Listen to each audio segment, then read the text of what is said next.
Said I've been up and I've been down. I've always lived a life fantastic. Said I've been played and I've played around. I always landed on my feet. There have been bumps along the way, but I had to take my chances. And other times were not so great, but you were standing there to grace me. With open arms you would catch me. If ever I fall, and with the same arms you would love me.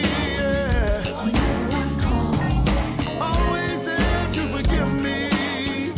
If ever I fall, standing at the ready to receive me. Whenever I call, sometimes the stakes seem so high, we're going deeper, and the load felt much lower. You were afraid, it ain't no secret. No grace from any man. Why don't you quit? Well, you can still quit. And then you say, come take my hand. That wasn't me, it was something holy. With open arms you would catch me. If ever I fall, and with the same arms you would love me. Whenever I call, always there to forgive me. If ever I fall, standing at the ready to receive me. Whenever I say it again. With open arms you would catch me. If ever I fall, and with the same arms you would love me. Whenever I call, always there to forgive me. If ever I fall, standing at the ready to receive me. Whenever I call, not gonna worry, not gonna worry. Oh no, no, no. Not gonna worry, not gonna worry. Never gonna worry now, no. Not gonna worry, not gonna worry. 'Cause you're always there. Not gonna worry, never gonna worry. Never gonna worry, no, no, no. Don't worry about my lifestyle profile, it's just what I was made of.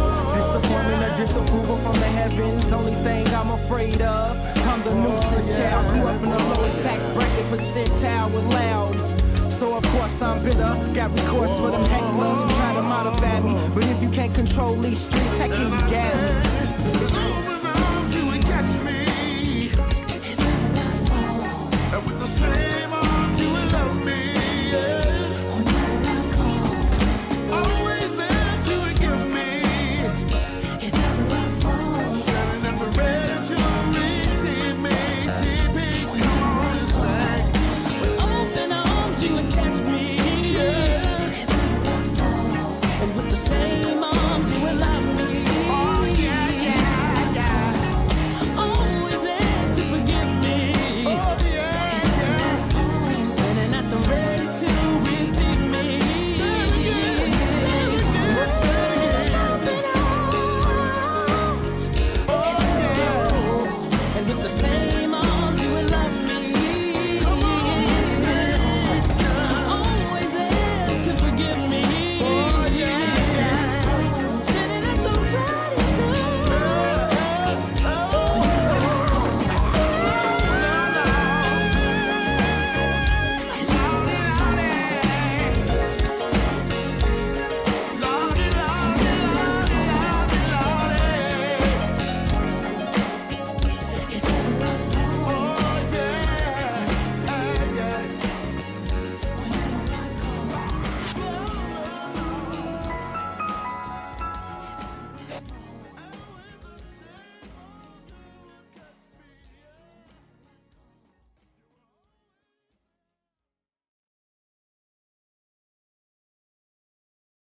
We are Mad Church Disease, helping you understand that Jesus plus nothing is everything.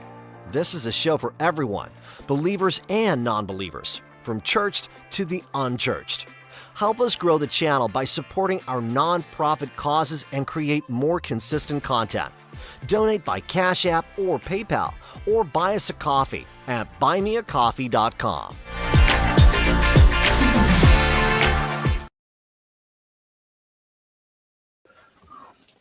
All right, everybody. Hey, everybody. I am in the building. Hopefully you guys can hear me well. You should be able to hear me. If you can go ahead and drop some purple hearts in the chat for me, at least give me at least 3 purple hearts in the chat. I would really appreciate it. We are coming on around the mountain here. We got a full show for you tonight, so we don't want to stop. Please make sure if you have not yet hit the like button that you do so. Drop me some purple hearts. Thank you, Angela Smith, for the purple hearts. Thank you, Shanice, for the purple hearts. I really appreciate it. Go ahead, everybody, and drop me some purple hearts. There we go. There we go. There we go. We starting off our program right tonight. If you haven't heard on our members only, this is going to be our new heart in the chat. So we thank you so much for dropping these purple hearts. I appreciate it. Let me go ahead and bring myself on the screen so you guys can see me. And I am a real person. I'm coming on here. Hold on here 1 second. Man. Oh my God. What is going on there? Okay, I had to sneeze for real. Thank y'all so much for the purple hearts. I appreciate it. Let me go ahead and send a shout out to all of the members. Thank you guys so very much for undergirding this channel and making sure that we're able to do what it is that we do. Shout out to Shanice, who is a member. Shout out to Betty Yellick. I appreciate you, Betty Yellick. Mary, Moni No Love, Sharon T. Leonard, Melanie Rice. We got Joshua in the chat here. Sandra Too Much, thank you for being here with me. I see you in here as well. Kay Locke, let me see. Angela Smith is working on solving a problem. Kay Locke, Beautiful Ashes, thank y'all so very much. Melanie Rice, hopefully Nakia Bell, good to see you as well. So I appreciate every single one of you guys. Thank y'all so very much for joining me. Please hit the like button. Please make sure that you share this on your social media. If you have it, if you're watching me on Facebook, please make sure you share this on Facebook, because we've got a long road to carry tonight. I got a lot of stuff to talk to you about. Therefore, I plan on taking my time and relaxing to do so. So welcome everybody to the Mad Church Disease program. You know, we are a premier source of information as it relates to the institutional church, and we want to make sure that everybody is good. Let me see here, you guys. Far as I know, this video is public, so everything should be right. And I know we'll have some latecomers and late bloomers coming in here, so that's fine. God is agape love.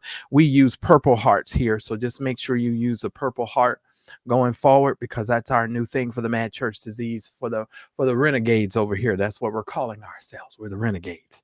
And I should have called us the Stewie crew, Stewie, Louie, and whatever. But anyway, you guys, I haven't had a chance to get to the barber. I made me some spaghetti. I went to the grocery store. I bought the stuff. I came home. I cooked. I sat down. I ate. And I had scheduled the show for 5:30, which is 8:30 Eastern Standard Time. But I got so darn busy. And I said, okay, well, I just need to go ahead and do what I need to do. What's up, Charmaine? Good to see you. And I was like, okay, so let me just go ahead and eat and get ready for the show, etc., etc. So that's what I did. And so I appreciate every single one of you guys dropping all of these purple hearts in here. Thank y'all so very much. And I appreciate you so much, Betty, for all that you do. I really do appreciate you. Thank you. Yeah, and so we're just going right along here with our purple hearts, and I appreciate all of you guys as well. So I've got a lot of things to go over with those of you that follow the channel. Hey, Jesus, please make sure you give me some thumbs up and some hearts and stuff over there on Facebook. Jesus, I would really appreciate it. That will keep the show rolling and keep the show programming rolling over there. Now let me turn on this overhead light, because I forgot to turn the light on. Thank you. All right, Marcellus, now turn that light that way. All right, because I forgot to turn the light on. Anyway, so thank y'all so very much. I appreciate all y'all's support and love. I really, really do. All right, we got a couple of announcements, and I need for you guys, if you are watching me on your cell phone, you might want to just follow the instructions and do this. But in the description below, under the heading of mention and links, you will find a link tube link. And what I've decided to do until we get our text system going, as many of you that want to be part of the text crew. So if you're not getting your notifications on your YouTube, and you're not, YouTube's not notifying you that we are live, what I've gone ahead and I have done is I have set up an email capture so that you guys can go over now. And when you hit the link tube address, all you need to do is subscribe to the Mad Church Disease newsletter, and that will get you over to our newsletter, and you guys will be able to subscribe to the text link. When the text link is set up, what I'm going to do is I'm going to go ahead and send you guys an email, and I will be sending you guys emails when we go live, right before we go live, so you can get an email notification right now, so you guys will be able to be notified when I go live. So under the mentions and the mentions and links in the description box below, you guys can go ahead and sign up for that. Now, if you're watching me on Facebook, you'll need to let me do this now before I forget. I'm going to go ahead and put the link address in there for you, so that you guys will be able to go ahead and sign up. So I'm going to go ahead and do it now. So in case you guys are ready, that's the link tube address that you need to follow, the link that you need to follow in order to sign up. So all you're going to need to do is throw your email address in there, and you will get an email notification going forward every time we get ready to go live. Okay. So we're going to be doing a whole bunch of things to make sure that we are able to get our message out, and we're going to be able to continue to grow the channel and do the things that we need to do. So yay for us. All right. What's up, CC? Good to see you in there. And thank you so very much for the purple hearts. I appreciate it. All right, everybody. So let me go ahead and let you know that. So that's done. That part is done. I'm trying to think, is there anything else that I needed to tell you guys? I don't believe there is. So we've got a very, very robust program. Yes, Daryl, I said robust program. And so I want to make sure that I'm able to get to the program and do what we need to do on today. But I want to thank all of you that are joining the program. So make sure that you hit that link that we just shared with you. That is the link tube for Mad Church Disease. That's where you can find out about all sorts of stuff. That also has our email address on the bottom of there. So you can actually email me in case you need to do that as well. So make sure you sign up, get yourself on that list, so that when the text system becomes available, I'll just be sending you an email. All you have to do is push a link and or follow the instructions that'll be in the email, and that'll get you signed up to the text link when it is complete. All right. So I appreciate you guys doing that. Make sure that you guys go ahead and sign up. Everybody, that includes mods and everybody needs to go ahead and sign up with your email address, so that way you can get all of that information when it becomes available. And I'll also be sending you some exclusive content. So when you sign up for the newsletter, you'll get some videos and you'll get access to stuff that other people won't have access to. So you want to make sure that you sign up for that right away. I appreciate that. Thank you so very much. All right, let's move right on along, because we do have a very hefty show and a hefty situation going on today. So let me go ahead and get this up. All right, I wanted to start today with Kanye West. I wanted to let you guys know that according to Adidas has said every single shoe that on every part of the deal that they made with Kanye West, they are completely done. According to them, they have no more money to pay him. They have no more stuff, or they have no more obligation to him. And so for those of you that bought your Yeezys and you bought all your stuff, trying to make sure that you, stay in touch with, Kanye stuff. According to Adidas, they don't owe any more money to Kanye, and so there will be no more money coming towards Kanye, and so that's where they're at with that. Now, I wanted you guys to see this because it is out there in the social media space. Adidas says the last of the Yeezy shoes have been sold, and they are claiming that this episode is behind us. In other words, we don't want to deal no more with this ninja. Okay. So they are done with Kanye West. Okay. They have literally made it very, very clear that they are finished. And there was a quote in here that I wanted. Now, they said Adidas hosted an earnings report on Wednesday when Chief Financial Officer Harm Ulmer revealed that the Yeezy stock has run dry.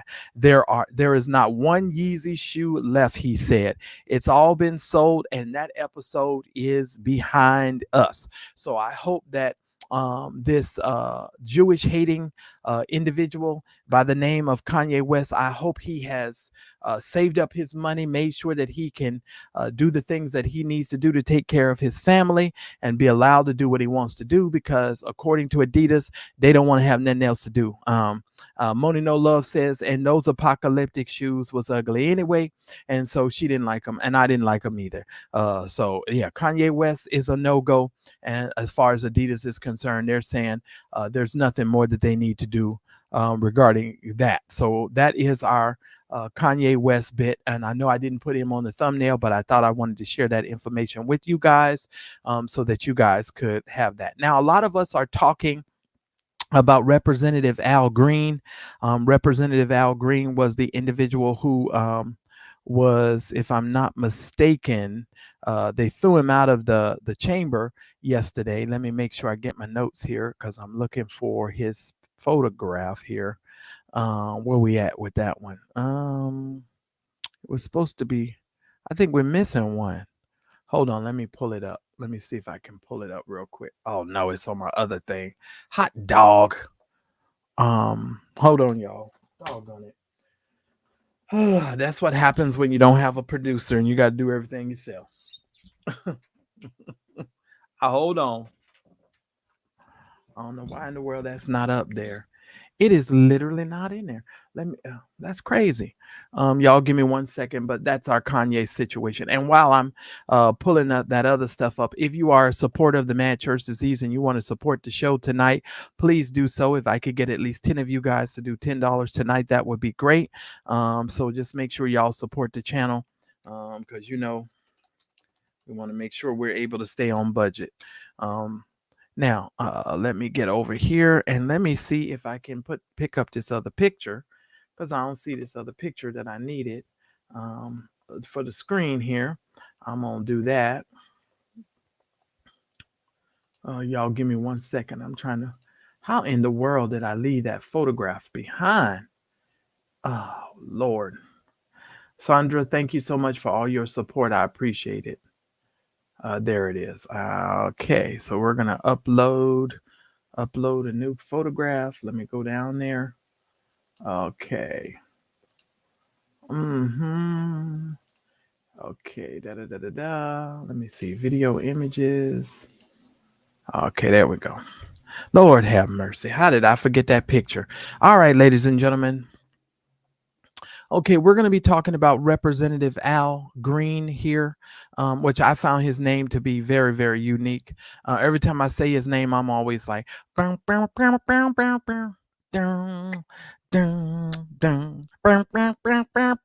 know I ain't even doing that right. But I like Al Green. So every time I hear that, it makes me think of that Al Green song. But anyway, this is Representative Al Green. Al Green was actually got into a little bit of a kerfuffle yesterday with in the House chamber, so much so that he would not sit down on the State of the Union address, and he was pretty much, letting Donald Trump have it, and they were pretty much upset with him and trying to get rid of him, and they didn't know really what to do because he gave Donald Trump hell in that chamber. We won the popular vote by big numbers and won counties in our country.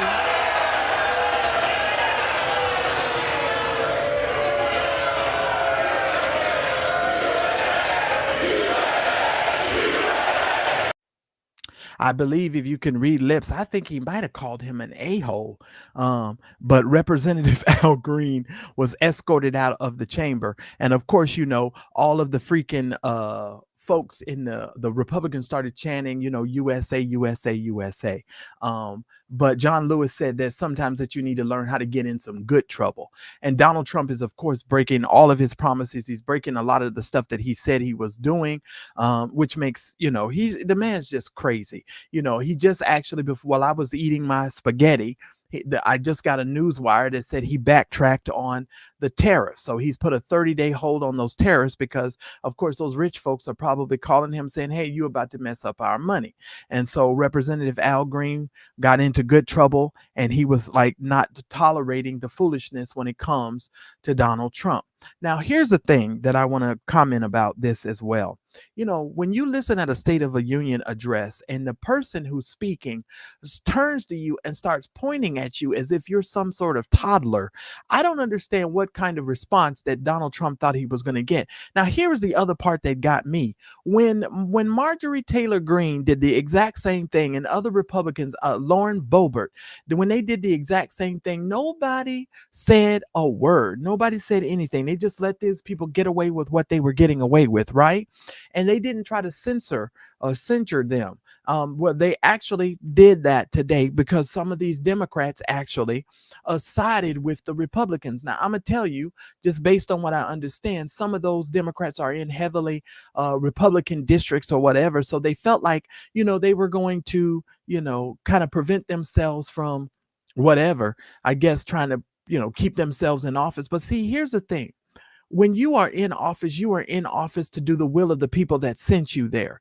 You should not be worried about what other people are just saying and doing. You should simply be doing your work and your job and not letting other people influence you on the stuff that you're doing. I don't really like the fact that a lot of these folks are allowing themselves to be used by the Republicans to do whatever they do. Now, I'm really glad I'm not a Democrat, because these Democrats are seriously lazy, and they work against each other. There's no reason why 8 Democrats or 10 Democrats should have went up against this man. That made no sense whatsoever. And why are you so afraid of Donald Trump? What is he going to do to you? That's the other thing I don't understand. So some of this stuff just seems very, very crazy to me. So I just want to let you know, it's just crazy what's going on. Just absolutely crazy. So that's that situation going on with them.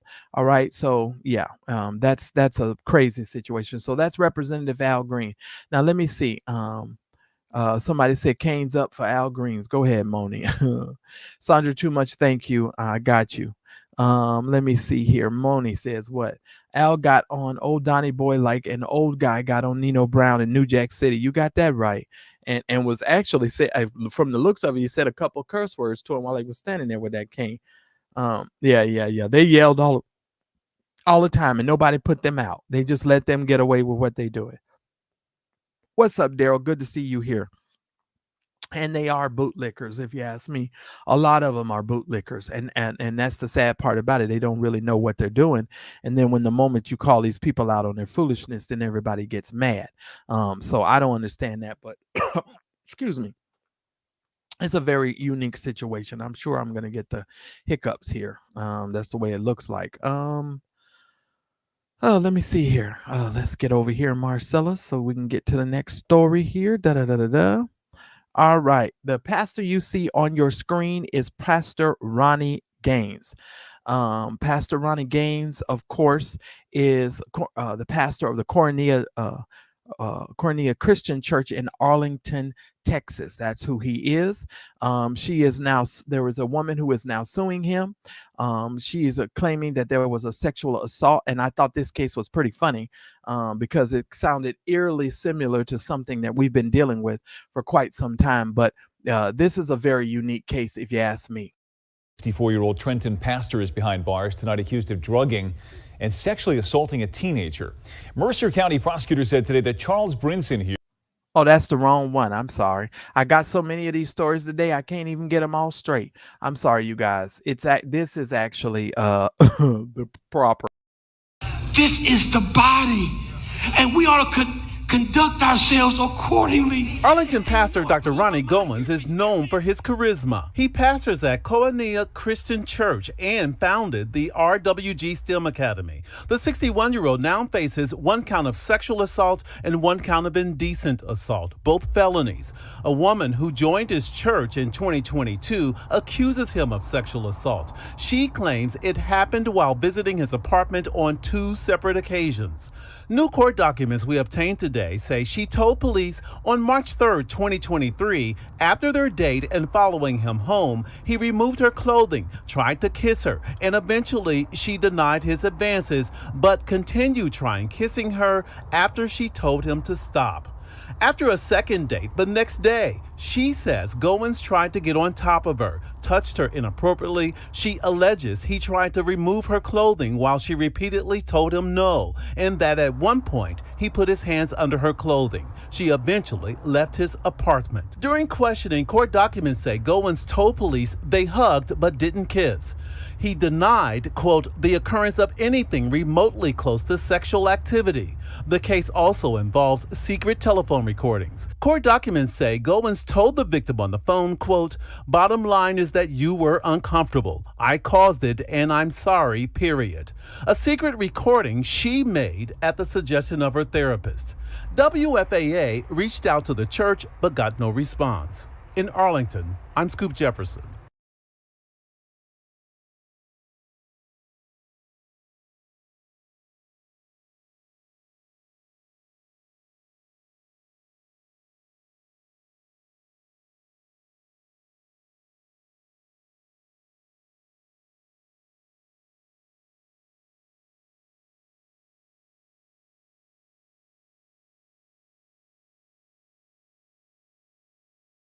Woman is making this claim. Okay.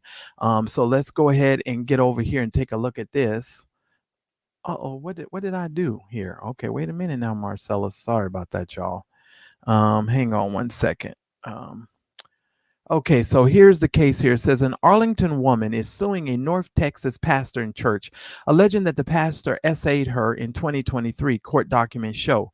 The lawsuit names Cornea Christian Church's pastor Ronnie Goins as the church, which is located on the 2400 block of Southeast Green Oaks Boulevard in Arlington. If you notice here, it says he was arrested on essay charges last July. So this is number 2 for this particular pastor, okay?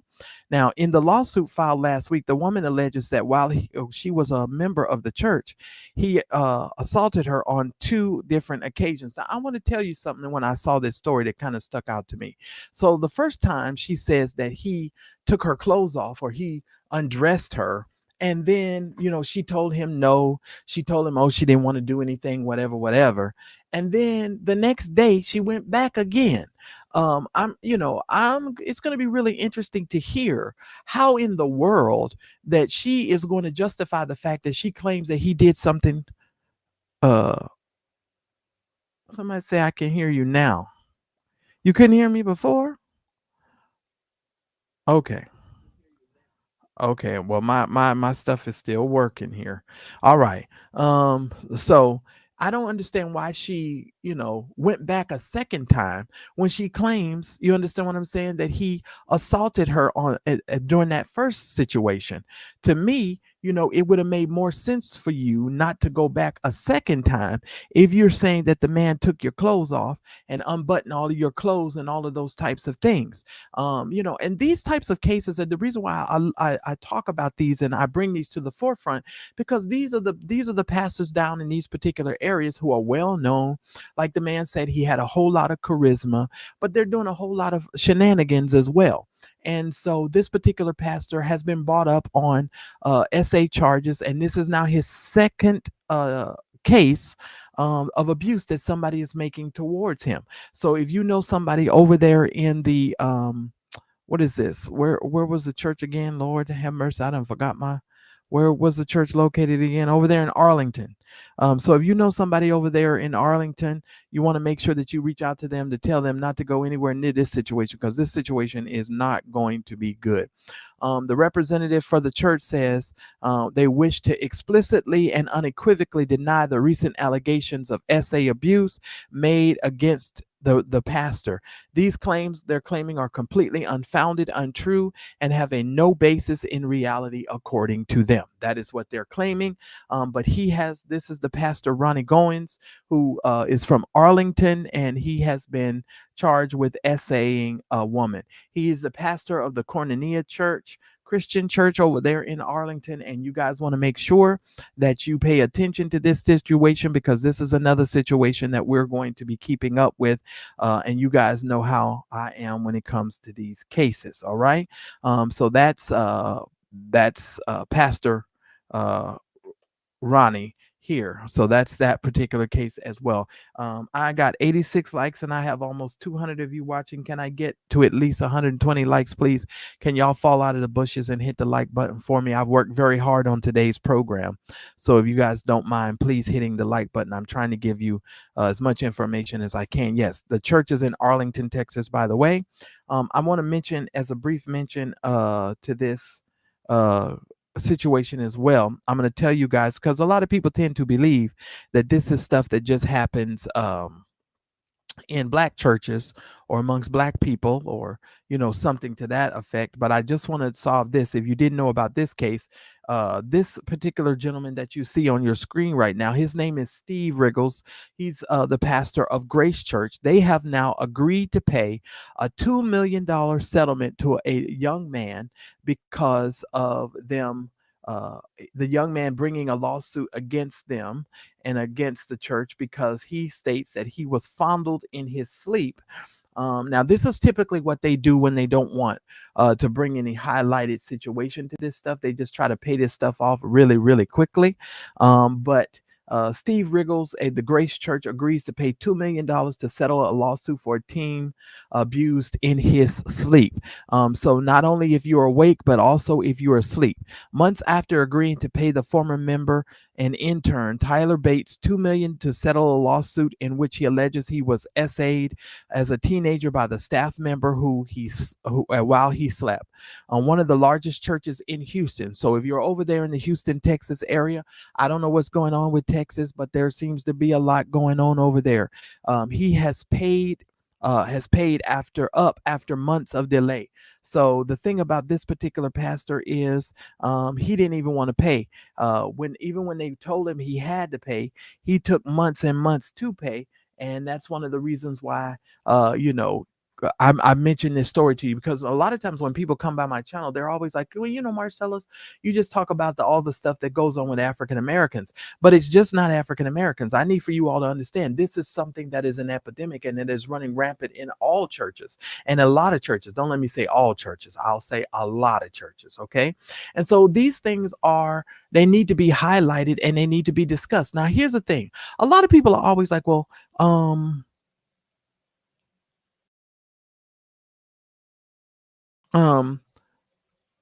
a lot of people need to understand. I know it makes some people uncomfortable to have these types of conversations, but these are the types of conversations that are necessary in order for us to save children, in order for us to save, people's wives and husbands, etc. Is really, really important for us to share this information. And shout out to the 190 of you guys watching. If you are new to the channel, please make sure that you hit the like button. Please make sure that you also subscribe to the channel. If this is your first time here and finding out about the Mad Church Disease channel, please make sure that you do hit the subscribe button. If you are struggling and you have not had an opportunity to sign up, or your YouTube is not sending you the notifications when I go live, you can now sign up for our email notification list. Our email notification list is the first list that we're getting everybody to sign up with, so that when the text service becomes available, all I'm going to have to do is send you guys a text. So down below in the description below, you will find a mentions and links header. All you need to do is click on the link tube address. It will take you over to the Mad Church Disease links page. And all you will need to do is to hit the subscribe button and subscribe to our email list. So that way you guys will be able to sign up and get notified. So even if YouTube does not send you the proper notifications, you guys will be sent an email when I'm about to go live, so that if you get the notifications on your cell phone, you'll be able to set up and make sure that you're getting those types of notifications. So you guys, please make sure that you go over there and subscribe to the Mad Church Disease newsletter, so that way you can get all of the updates on what I am doing. If you like stories like this, and if you like being updated, you most certainly want to sign up for the subscription list also. All right. Now, for those of you, like I said, who are supporting the show tonight. Please make sure that I need at least 10 of you guys, if you don't mind supporting the show with at least $10. The Cash App information is on the screen for you. For those of you that support the show, this is our main flagship program, which is Thursday nights. I want you guys to make sure that you please support the program. Thank you so very much. All right. Now, this is something that I wanted to talk to you guys about. Did I put it up here? I guess I was rushing my butt off today. I guess I'm just gonna have to share this on the screen. Let me just go ahead and pull it up. All right, I see what's going on. I was really rushing. I thought I was doing really good because I got so much stuff done today. But I guess I forgot to put the other thing up. Interesting. Welcome Gina C as a member. Shout out to Gina C. I appreciate you joining the channel. Let me share my other screen with you guys. Hold on. Let me share something with y'all. Now, Moni, you're going to like this part. Check this out.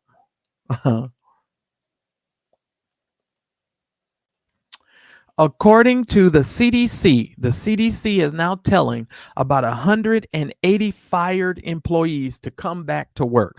So all of this DEI and all of this firing people unnecessarily is already costing them, because now the CDC is saying that the 180 fired employees that they fired, they're asking them to come back to work. Now, let me tell you something. And I knew this was going to backfire, and it's really going to backfire with these federal workers, okay? Because this is not going to work. This whole thing with these people firing everybody and telling everybody they got to go, it's just not going to work. What is the deal with that? A big old ad. Did y'all see that? Isn't that crazy? That's why I don't like these types of websites. I really hate them. But anyway, they 180 employees that they fired, they have now got to call back and bring them people back in to work. Now, the problem with this, especially if you're a federal worker, you're somebody like that, they're asking a lot of these federal workers to pretty much lay themselves off, or to quit their jobs, or to walk away from their job. And then they're promising these people, oh, we'll pay you a certain amount of money. They're lying. They're not going to give you a thing. I would let these people fire me. I would not walk off my job and agree to take no severance. No, I'm gonna ride this on out until you have to fire me, because at the end of the day, when everybody leaves and they can see that you can't do the work that needs to be done, you're gonna have to call them same people back. And guess what's gonna happen? You're probably gonna end up keeping me, because you had no business trying to fire me in the first place. So the CDC says, look, y'all need to come back. Now, this is the Center for Disease Control. So understand something. When you're dealing with stuff like measles, and you're dealing with all sorts of health issues and so many other things that the CDC does, these people are actually putting us more in danger than they ever have been before, ladies and gentlemen. And how are they doing that? Because they're firing the people that are necessary in order to keep us safe.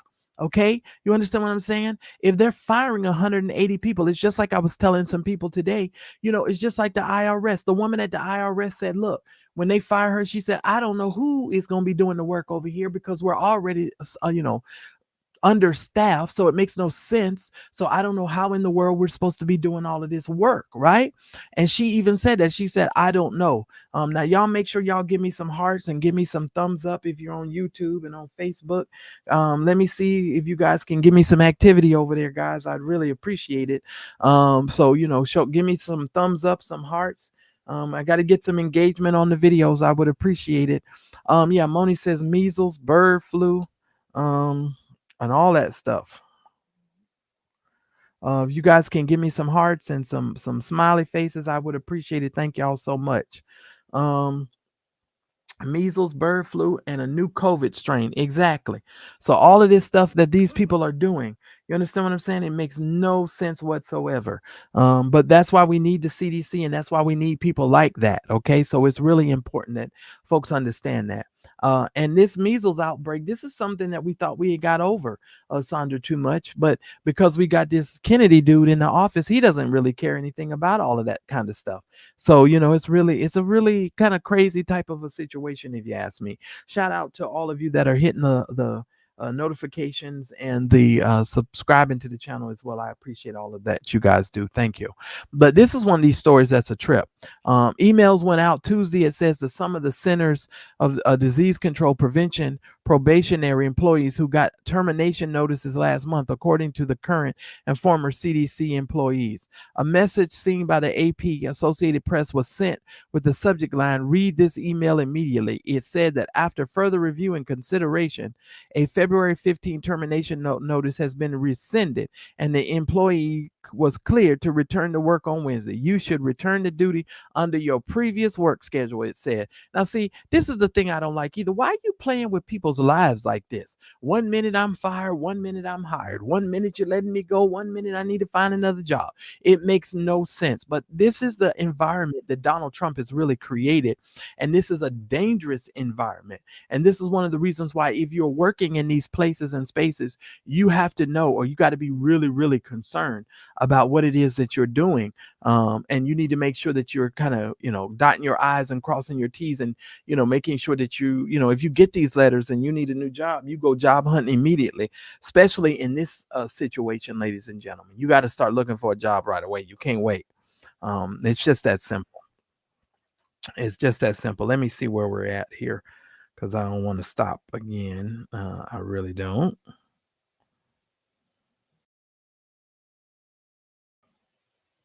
All right, guys, if I could get 10 of you to at least send $10, that would be great. Help us stay on budget. Thank you so very much. I really appreciate it. All right. And the moderators will put the information down in the screen for you down below. I appreciate it. Let me see. And it's also in the description for you of the video on YouTube. Let me see. I'm actually start putting that in the Facebook for those of you that are over there on Facebook as well. But let me go over here because I wanted to give you guys another situation. And y'all know I like to move along. I don't like to keep you guys all night and all day. I like to keep things moving. Did I cover this other story? Okay. I did another story the other day, and I need for you guys, if you're subscribed to the channel, please make sure you go and watch the video. About, let me see, this gentleman's name is Charles Brinson, B. Brinson.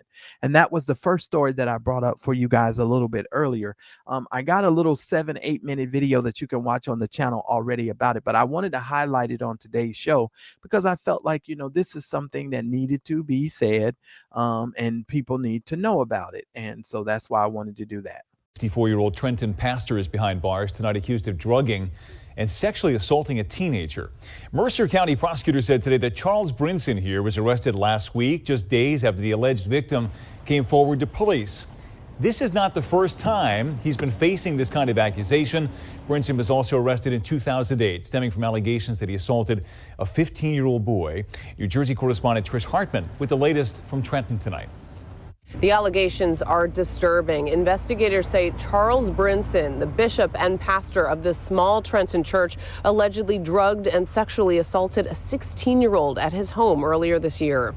To know that we have somebody like that close that's doing things around and we didn't know, it's kind of freaky. People who live near this small neighborhood church reacted to the news of the pastor's arrest. 64-year-old Charles Brinson is charged with sexually assaulting a minor who is incapacitated. His name and photo are all over the building and vehicle for Brinson Memorial Church Incorporated on Brinton Avenue in Trenton. Investigators say the assaults happened in January and February at Brinson's home in Trenton, just down the street from the church. The 16-year-old told police Brinson put a bottle with a clear unknown substance inside up to the victim's nose, which caused the victim to pass out prior to the alleged assaults. The victim was examined at the hospital after the second reported incident. Now, listen here. Did y'all see the suit he was wearing? Y'all see the suits he was wearing? Now, does that suit that he was wearing remind you of any other preacher? Could it be Bishop Lamar Whitehead? Listen, I think anytime you see these preachers and bishops with these big old gaudy suits on, and the suit the suit pants is high water pants, the suits don't even flow properly because it looks like they done bought it off the rack. I want y'all to understand something. When you see preachers and pastors and folks like this, run. Now look at him. He's got on his pimp jacket, his pimp fur, and this is Charles B. Brinson. Now, what I found interesting with this story too is the lady said, well, even though I've lived in this community pretty much all my life, this church has done nothing for the community. Think about that for a minute. The lady said, I don't even go to this church. It's in the community, but we haven't seen them do anything. And it's just so funny because, when I saw the story, I started thinking to myself today, I said, so many of these preachers and pastors and so many people that do this stuff are just looking at the church like a cash cow, right? They're just looking at church. Hey, Monique, thank you so much for joining me. Make sure you give me some thumbs up and hearts over there on Facebook. It's interesting to me that people just don't understand and look at this from the vantage point of, if you got a church sitting in your corner, sitting in your community that never does anything for the community, somebody ought to be knocking on the pastor's door after a while and going, hello, do you do anything for the community around here? This dude, literally, according to this report, this is his second charge. And we've been dealing with this Bishop T.D. Jakes and Duane Youngblood situation. And let me tell you something. This man that you see on the screen, he's been charged 2 times. And I can never understand how these people go from being charged once to getting charged 2 and 3 times for the same crime. And I understand that sometimes they, make deals and they cut deals, but when it comes to children, I mean, good Lord, for God's sakes, what are you waiting on? I mean, he obviously, according to the report, used some clear substance to render the person unconscious. So my thing is, what is going on? What is going on? That has to be some crazy, wickety, wackety stuff, right?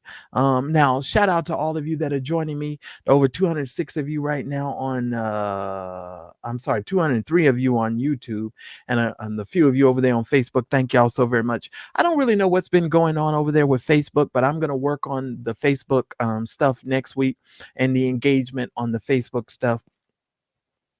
So we'll get some more folks on our over to the Facebook stuff, because I think Facebook is limiting my reach on my page. So we're gonna we'll fix all of that next week.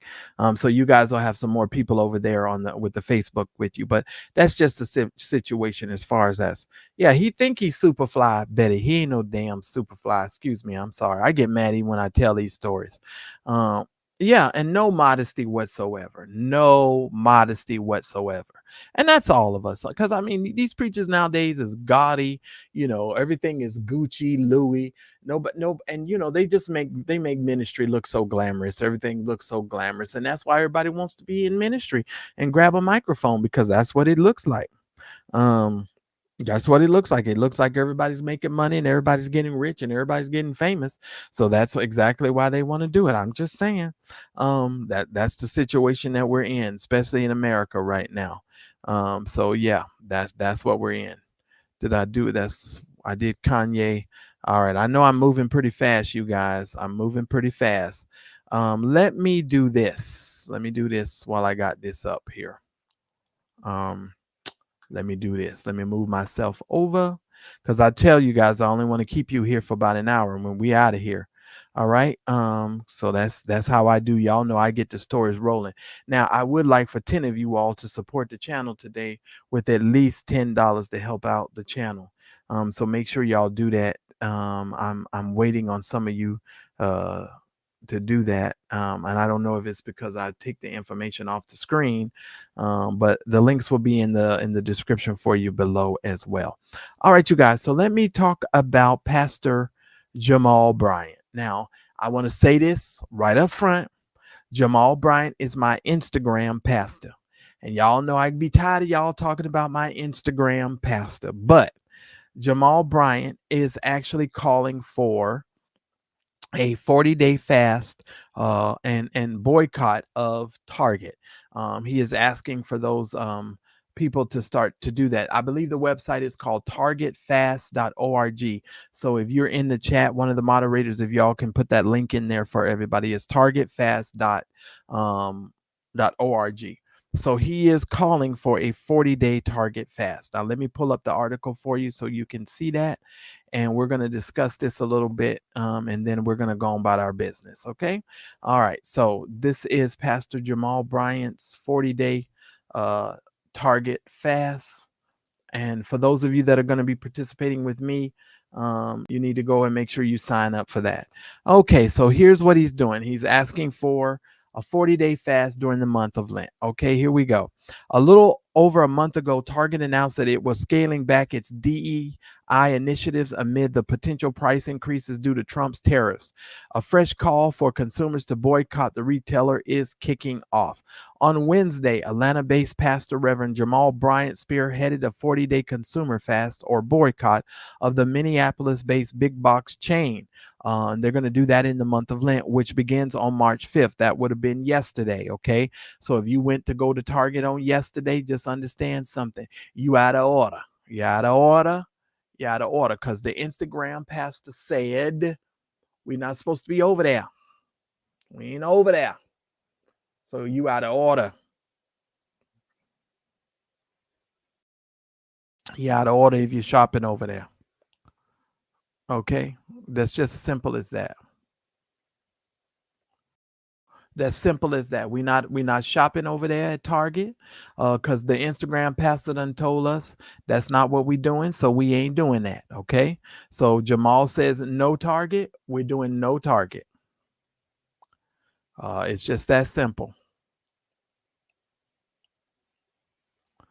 Okay, so we're not over there at Target and we ain't buying nothing from Target. All right, now speaking of Jamal Bryant, I also want to bring up yeah, I know, well, Target is a bit much anyway. I know, Sandra. I don't like Target like that. Somebody said, don't you do it. Mary, listen here, Kathy. One of the ways that you can solve that problem today, if you didn't get your notifications, you can sign up for the email notification list. I'll email you before we go live. And so if you get your emails sent to your phone, you'll get a notification on your phone that we're about to go live. And I put up the information, and I'll do that again before we get off the air. So make sure you stay around. All right. Fitness forever. Well, I'm just saying. These people need to stop doing what they're doing. All right, so that's that. Somebody told me there's a video of somebody going up to black folks in the Target telling them to go home. Really? All right. Well, I hope so. Somebody telling them to get up out of there. You gonna get away from here now. You know, they already trying to treat us like slaves, so you may as well behave like one. Now, speaking of Jamal Bryant, this is something that I wanted to talk about today as well. You guys remember I did the story about those Jamal Bryant calling those dudes who went up to the White House during Black History Month. Y'all remember I called them, that Jamal Bryant called them coons, right? And I'll get back to the Target thing in a minute. I just wanted to remind myself of this before I forget. Well, this man, now listen here. Let me sit back. Lord Jesus, help me. You know, I be trying to give Patrick Wooten the benefit of the doubt. I really do. But I did some studying today, and I've noticed that Patrick Wooten goes after Jamal Bryant consistently. When Jamal Bryant went over to the LGBTQIA church and, you know, was going to preach for them and was talking to them, had a meeting, sit down, it sent this man Wooten, Patrick Wooten, into he just went crazy, sent him into a frenzy, right? And here's what I want to say. First and foremost, Patrick, what's your deal with Jamal? Like, what's your deal? Like, I don't know if you're doing this just for clout or if you're doing this to stay relevant in the social media space. But people hate when people call you crazy, but you do and say a lot of crazy stuff. I don't care if it's Wooten, clued in. I don't care what his name is. It's just, you know who I'm talking about, because his big head is on the screen. I started to say something. Thank you, Jesus, for holding my tongue. His big head is on the screen. You know who I'm talking about. Whether I say Wooten, gluten, or whatever his name is, you know who I'm talking about. I don't know what the point is with this guy. I don't know if this guy is just constantly and consistently going after Jamal because he just don't like Jamal, or what his situation is. But Wooten, I'm gonna have to tell you this on a personal note. I am actually quite tired of you. Whatever happened to just opening up the Bible and taking your text and preaching your message and going about your business? I don't understand why you keep coming over here, and coming out here into the social media space, because these are the only people that are paying you any attention. Because your church in North Carolina is practically empty. It's practically empty. Don't believe it? Let me see if I can. My phone might be a little too dirty for y'all to see. Hold on, because I be using it. Hold on. Let's see. Let's see if I can pull it up. Let's see. I need 9 more of you to send $10, please. Thank you to the first person that did that. I appreciate it. Thank you. Yeah, I'm gonna be nice. All right. Hold on. Let me see. Let me see. Hold on. Let me see if I can pull up his church so y'all can see it and pull it up. I just want to get to the church part. Hold on. Let me see. What? Hold on. Hold by shot. Hold on. I want to show y'all the church. Because I want y'all to see these seats is empty. Everybody running around doing all this talking, and your church is empty. And there's a reason why your church is empty. And you got to spread everybody out throughout the whole congregation.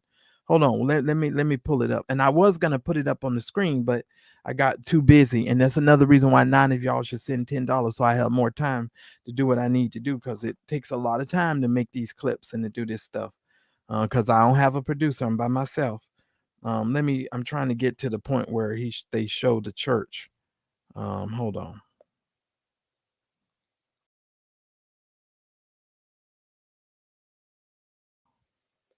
Hold on, let me get to the point where, dude, why is it taking so long? See, that's why I be wanting to do this before I come on live. Oh, Lord. Well, maybe I should just play the sound of the clip so y'all can hear this fool. Hold on, let me go back.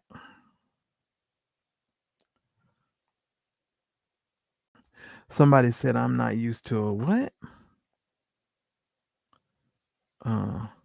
Somebody said I'm not used to a skinny Marcellus. Well, you better get used to a skinny Marcellus.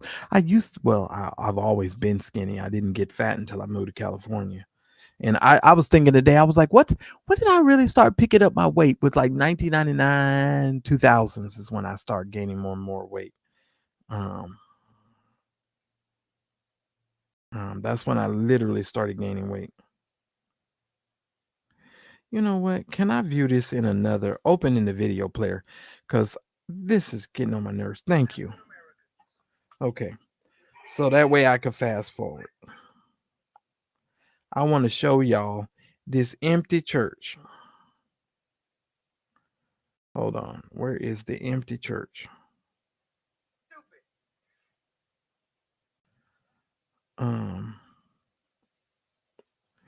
Did I tape the whole thing?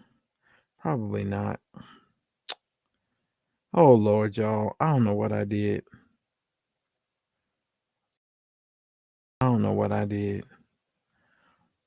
Okay, well, y'all just be watching the channel because I'm going to listen at this. Berating African Americans who went to the Atlanta,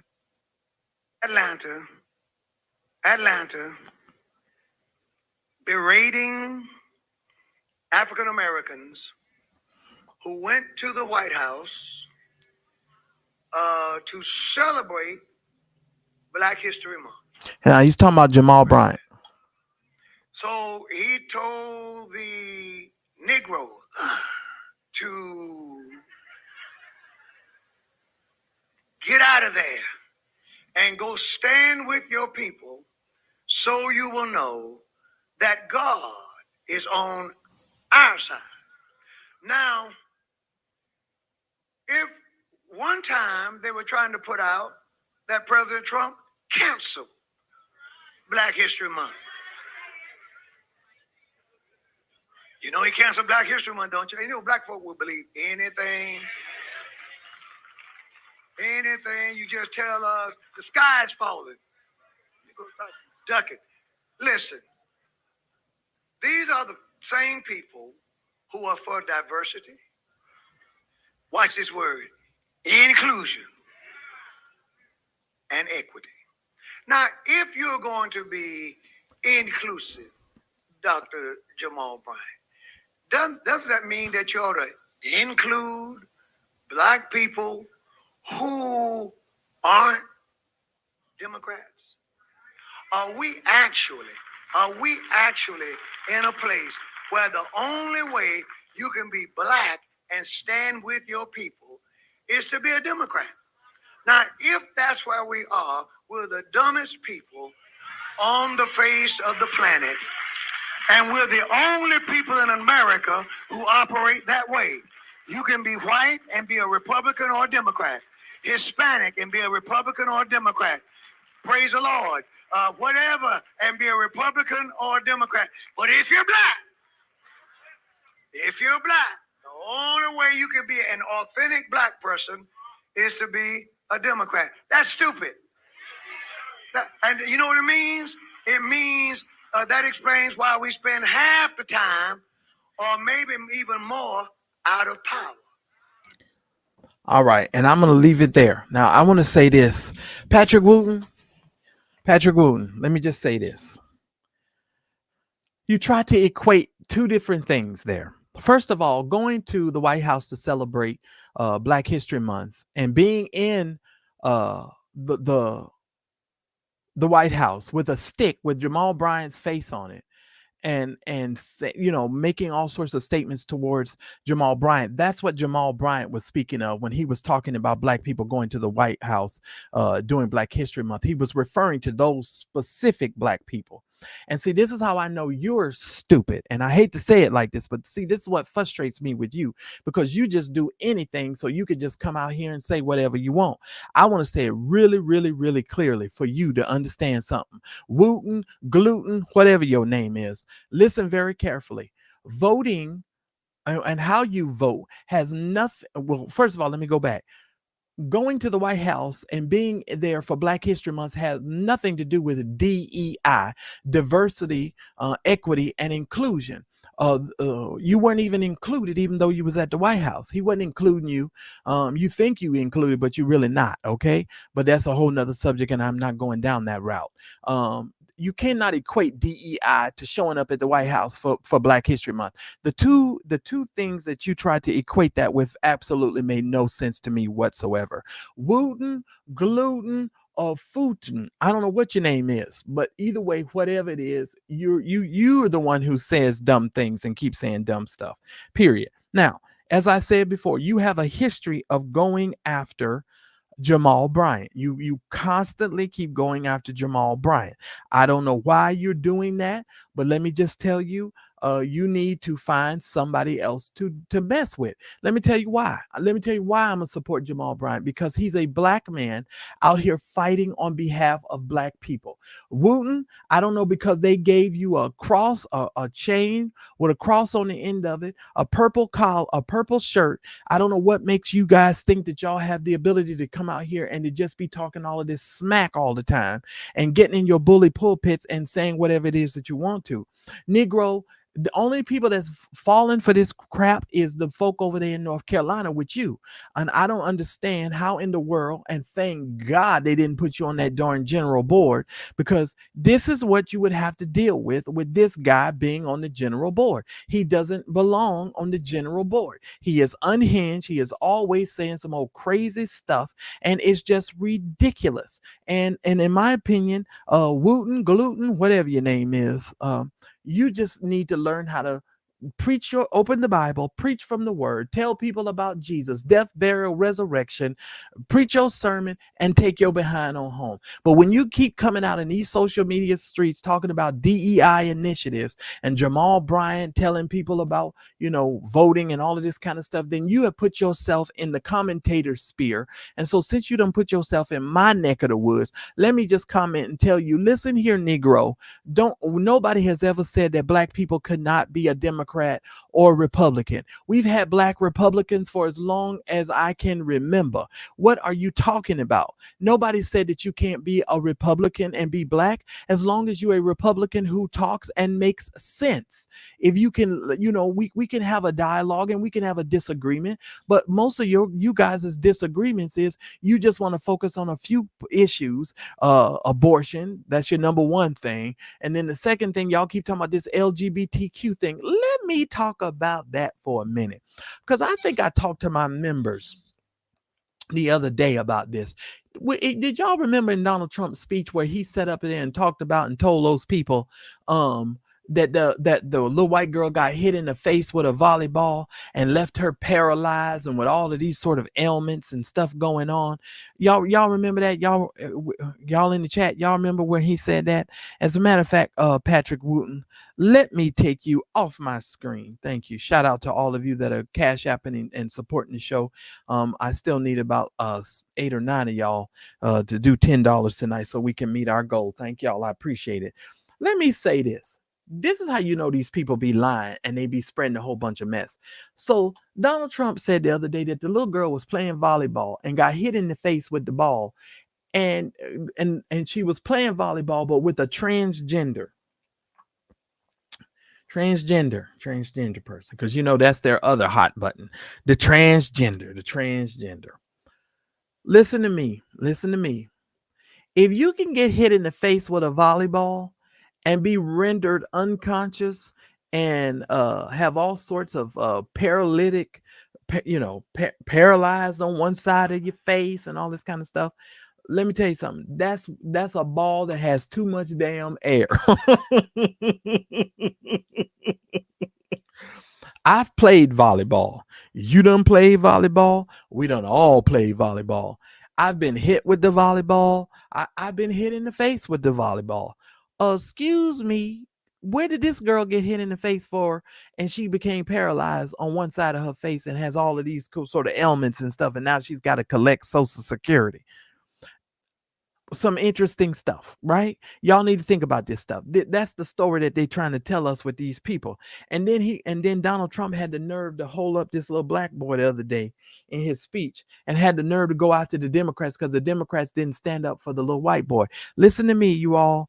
Listen to me. It's just garbage. It's just garbage. And again, if you're getting late to the show, we celebrated with Al Green today for standing up against Donald Trump, because that's exactly what somebody needed to do. We won the popular vote by big numbers and won counties in our country.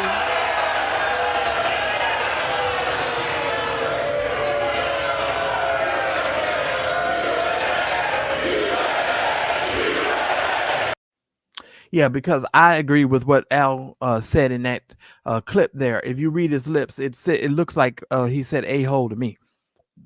That's what it looked like to me. It looked like he straight up said, "You're an a-hole." That's what it looked like to me. But Patrick Wooten is forever going after Jamal Bryant. And I have to tell you guys, he's annoying me to death. He really, really is.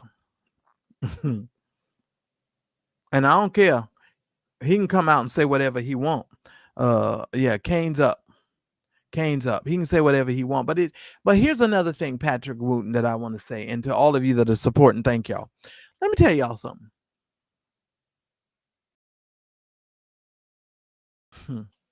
I'm trying to think of a nice way of putting this.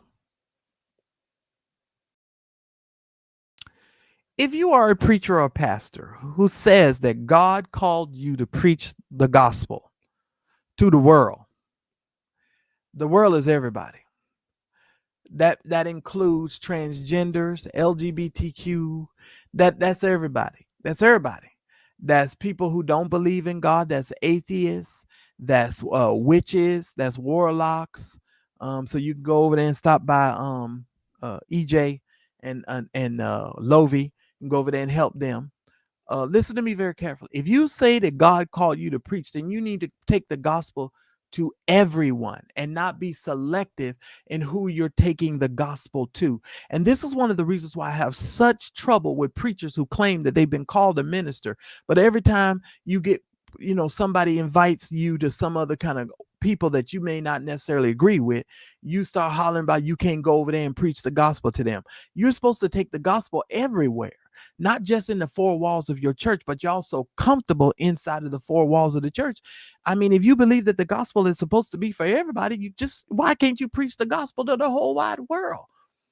That's all I'm saying. It seems a little kind of crazy that you guys do what you do and you say the things like that you say, right? It makes it for a very interesting situation with me. I'm just saying, if you say that God called you to preach to the whole world, that's probably what you should be doing. In my opinion, I think you should be preaching to the whole wide world. And that includes all the people that agree with you, don't like you, etc., etc. I'm just saying, for those of us that even have to deal with this on a personal note on the internet, I need at least 9 more of you guys to do $10. Thank y'all so much. Hey Keisha, good to see you here. Appreciate you. Hey Keisha, good to see you here. Y'all need to make sure that y'all are doing that, understand that whole situation. That's all I'm saying. Now I'm gonna drop the link in case there's anybody who wants to come up to say a comment or something, because I done gave y'all my goods for today.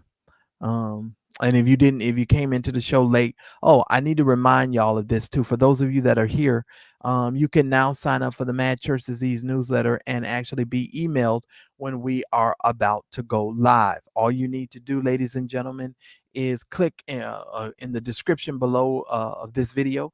There is a mentions and links section.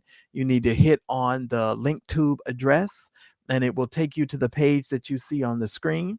When you get to that page, the first box that you see at the top says email notifications link. If you want to be notified by email every single time I go live, it will send you a notification even if you're on your cell phone.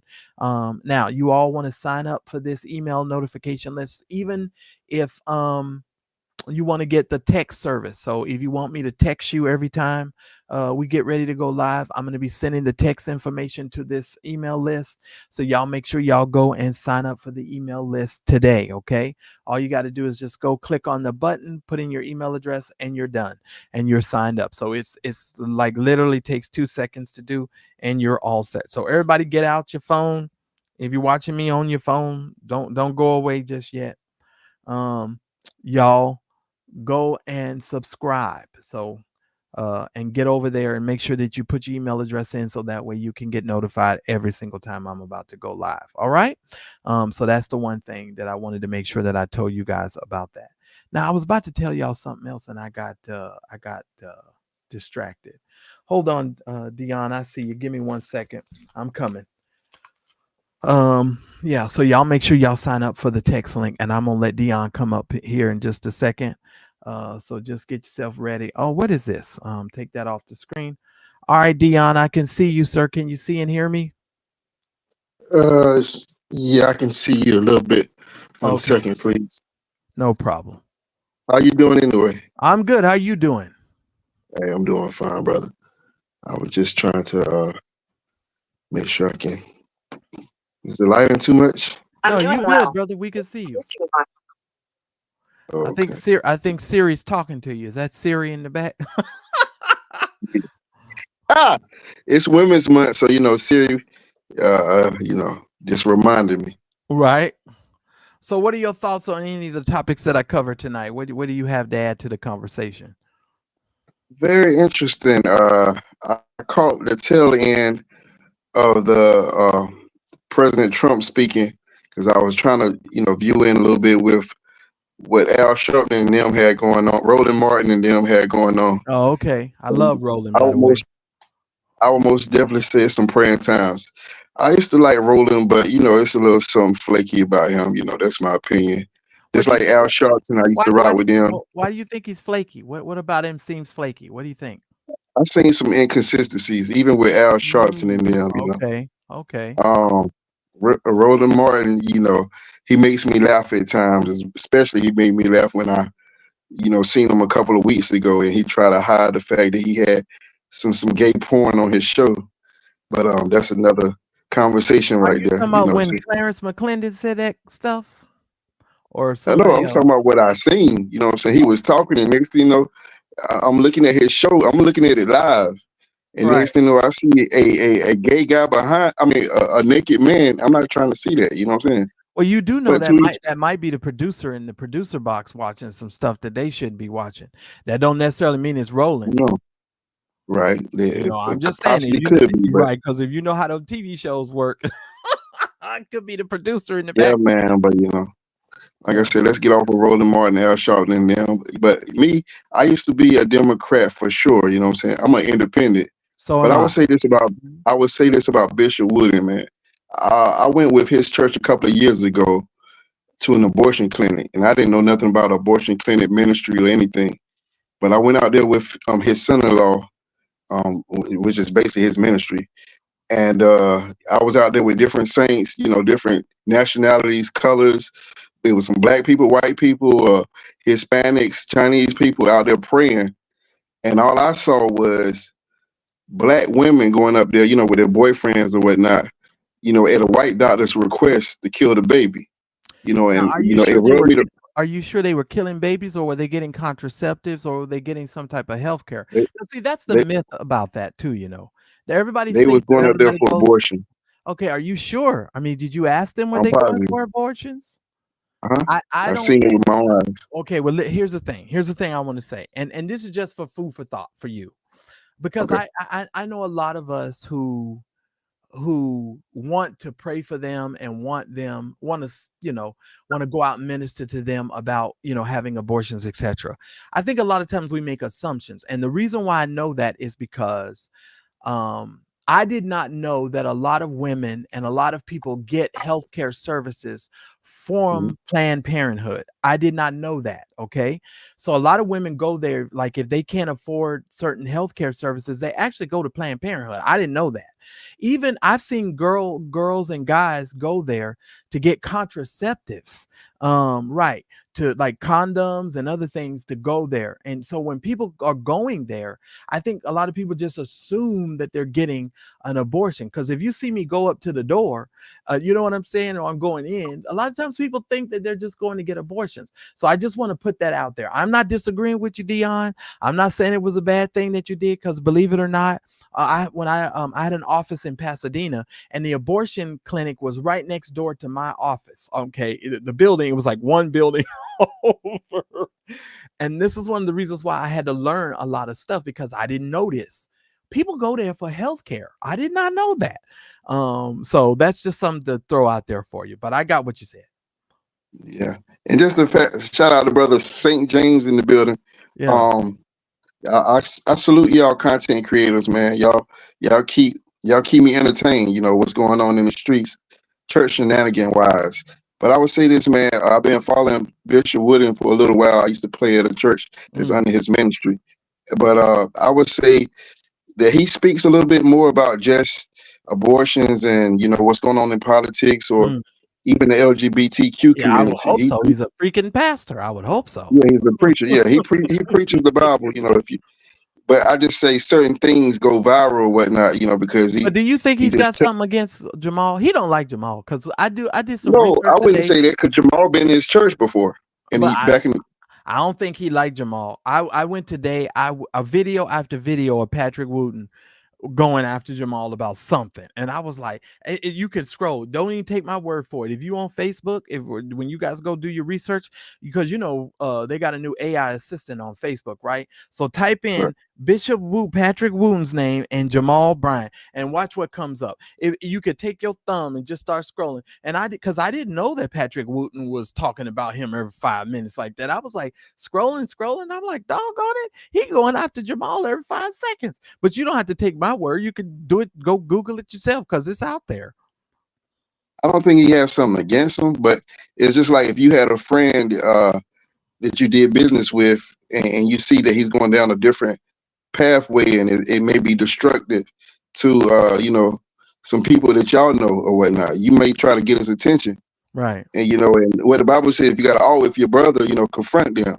Right. And he might not come, so he speaks up about anyone, what I'm saying, like anyone that's supposed to be in the body of Christ, but it's a love thing, because at the end of the day, it's all about love. I don't see he like going at him like he have some animosity or anything.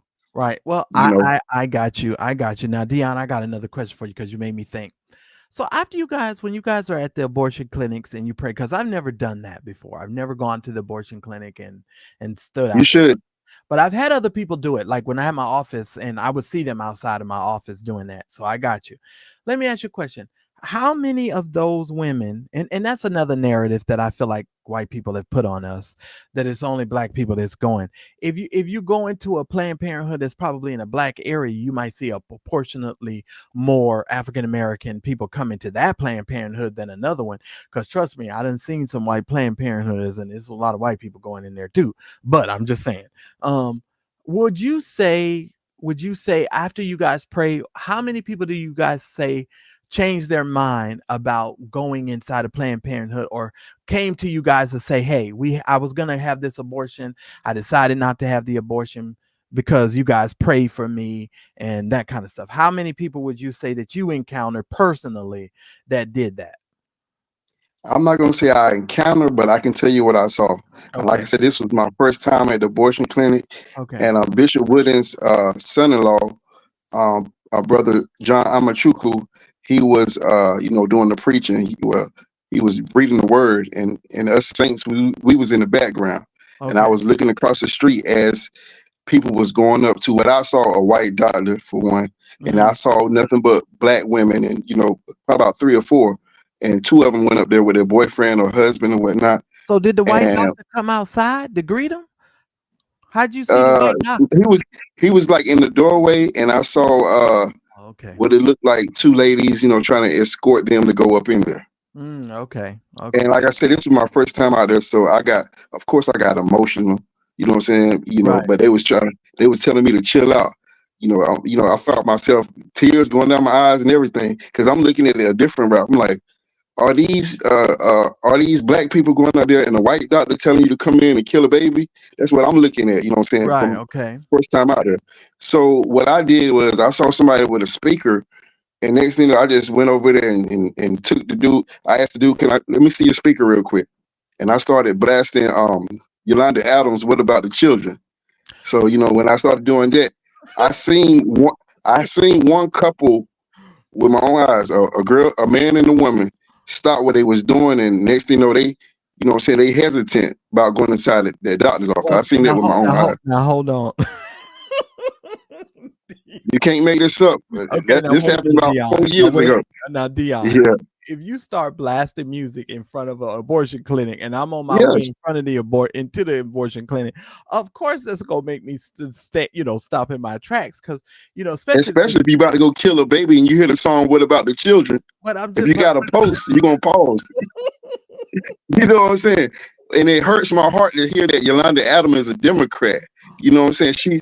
She's rocking with a party that's for destruction black. And I don't want to sound like Bishop Wooden, but I did the facts and research, man. It's just sad. You know what I'm saying? Did you know, since this is National Women's Month, let's get on Margaret Sanger. You know who Margaret Sanger is, right? I know who she is. Well, see, Okay, Margaret Sanger was using. Okay, but here's Mhm. the thing. Here's the All thing right. about Margaret Sanger, and this is another thing I was going to ask you, and All I right. hadn't got there, but I'm gonna ask you now. Let's go. When y'all stop those girls from going in and having the abortion, how many of you follow or have you or any of y'all who stopped her? Because I feel like the people who stopped her, they have the responsibility of doing this. How many of you guys have touched bases with those young ladies to make sure that everything that child needs has been supplied? How many of you guys, or how does Bishop Wooten and them get to do that? Because that's also important, because it's not just about saving the life, but it's also providing for the life. So how would you say you have handled that to make sure that those children are getting the necessities that they need? I'm glad you asked, brother. Like I said, I went there one time. That was 4 years Okay, ago. one time, I gotcha. want to go back, and you just having this conversation with you is kind of pushing me inside to like really take it serious, because I Right. made up my mind that I was going to go back there, build up the courage. I But got you. when I say it was one woman and man, they was hesitant that time that I went. I'll never forget this, brother. I used somebody's speakers to blast Yolanda Adams song, and I sing some people hesitant. You know what I'm So saying? what about the children? Stopped everybody in their tracks and made them hesitant to go in there. But Dion, this is the thing about these types of decisions. When a woman makes a decision, Hold on. Somebody said in the comment section, well, how? I sound misogynistic. Does that? I'm just telling my truth. Shout out Uh, to fitness is everything. I don't know who that. Hold on, I gotta go back up. Okay, wait. Okay, you talking about this comment here? Okay, hold on. Let me go. Fitness is everything. I hope it Okay. is. Oh yeah, Okay. side joke. Okay, but here's the thing. When it, when I try to walk humbly in these subject matters, Dion, when I speak about these things, because a part of my responsibility inside of the institutional church, I minister to a lot of different people, a lot of people who have made choices and decisions regarding their lives. And when we speak about things like this, I think a lot of times we speak about it in a more of a cavalier way, and not really understanding that the decisions that go into making those types of choices are very difficult. It's not like people haphazardly make a decision and say, okay, I'm going to terminate a pregnancy. Also, I think a lot of times Yes, I'm in North Carolina, right up the street, right up the road from Bishop Wood in Upper Room. okay, Shout I out to have. NC Third, baby. Well, you got to get out of that comment section, because you'll be going crazy over there. Okay. I'm just joking, Doc. Okay, I don't know what they're saying because I'm not looking. Okay. But here's the thing. Mhm. I'm really careful, Dion, how I deal with these types of subjects. And the reason why I'm really careful, I talk about it. But when a woman makes that type of decision, that's an agony type of decision. That's not a haphazard decision. I think when a lot of times people speak about it, they think about people just getting out of bed one day and they just making a choice and a decision to go terminate a pregnancy. I don't think that's how that works for a lot of people. I think they have to weigh the situation, because somebody's got to take care of the kid. Somebody's got to make sure that the kid is provided for. And the thing about a lot of these people who say, okay, well, we want to stop these people from having abortions, these are the same people that will vote against Head Start programs. They will defund a lot of the stuff that goes on and make sure that these children are taken care of. And that's why I said, we as a people, as a church, as a body of Christ, if we're going to go to these individuals and ask them to not make these types of decisions and give them an alternative decision, then that means we need to be prepared to step up to do what's necessary to help these people make sure that these children don't become a ward of the state or also become incarcerated. Because what happens if you know the statistics, like the majority of the people that don't get the type of help and assistance that they need, their children end up becoming the criminals that everybody is so worried about and filling up our prisons. So what do you say to that, Dion? What do you think about that thought? I agree with you. I agree with you. Accountability is a must, and that's one thing I can say about Upper Room. From what I hear, they do be accountable with those families, and even on the streets. I remember being in the streets of Raleigh, and I met a lady at the gas station, and she was I was telling her what church I was about to go to, and she was like, "Oh, Bishop Wooden, he always got something bad to say about the LGBTQ community." I'm like, "Have you ever had a conversation with them? Have you been to the church, or are you just hearing what you hear on the radio or TV?" I mean, because he talks about a lot of different things. Is he on TV? It's not he talking about it. Yeah, he's on TV in Raleigh. Oh, okay. And the reason why I asked the question is because that would explain why his church hasn't closed down, because it's practically empty. When he spans no, I'm serious. It's empty where? Empty where? No, I've got video. I was gonna pull it up today and show you guys how empty the seats were when he was making this message that I played for you guys today on Jamal Bryant. He had the people in the church spread out. They were spread out, and then there were rows, like 3, 4, 5 rows back. Oh, you said something about Jamal Bryant. Can we make a U-turn on Jamal Bryant real quick? Yeah. Because I don't get him sometimes. You know what I'm saying? Like it's like he's trying to carry the torch. That's my Instagram pastor. He's trying to carry the torch of Martin Luther King Jr. And I'm like, really? You know what I'm saying? Like, and how you gonna be? I thought about this. He pastors a church called New Birth, but he's for abortion. Have you ever thought about it? Well, he's not the founder of that church. But Yeah. I used to call it Afterbirth, but that was just me. And Some the people reason call it stillbirth. I used to call it Shout out to Afterbirth. Standard Truth. Shout out to April and the Standard Truth. But She was a member of that church back in the day where Eddie Long was there, right. but she definitely see the light now, and she Well, keep it real. I've got friends that were members there as well, so I get it. But when it comes to Patrick Wooten, I think, and because somebody had left me a comment. Bishop, can we put a little handle on Bishop Oh name? no, I don't do titles. That's I don't my do bishop. You know what I'm saying? So I gotta Okay, say well, Bishop. you can say Bishop. I call him Patrick because if I can call Jesus by his name, I can call Patrick by his. So here's With the me thing. and St. James, we can say Bishop. Shout out to St. James. Well, I know St. James. He'll say Bishop. Well, he thinks he's the chief prelate. So No, St. he'll James say Bishop because I told him to say Bishop. Shout out to St. James. And you gonna say Bishop too? Put some handle on the man of God now. He is a man of God now. You would say that, right? Listen. You and I both are men of God, and I'm not having you to call me anything but by my name. I think too often we need to get past this kind of stuff. Mr. McCullen. How you pronounce your last name? It's Macmillan. Okay, Mr. McMillan. Yeah. We gotta get past a lot of this stuff, and this is one of the reasons why when you keep calling these people bishops and apostles and all of this stuff, we keep putting them on a level that they don't need to be on. Now, the thing that I try to be over here, and I try to teach people over here, is that Jesus plus nothing equals everything.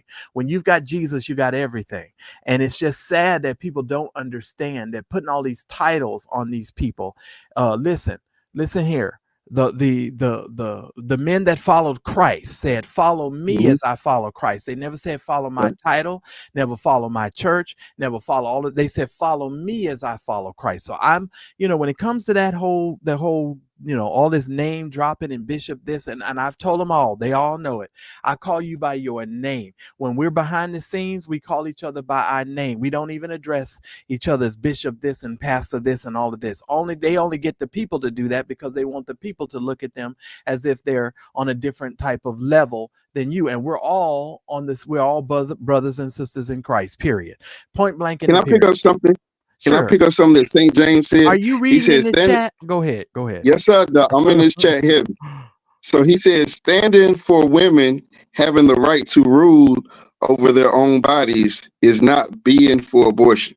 Okay. I would say this, since he's a musician, I think, I would say, whether you're for abortion or not, would you agree when we used to sing that song, Lord, prepare me to be a sanctuary, pure and holy? Would you agree with the statement he just said, match the song that we grew up on?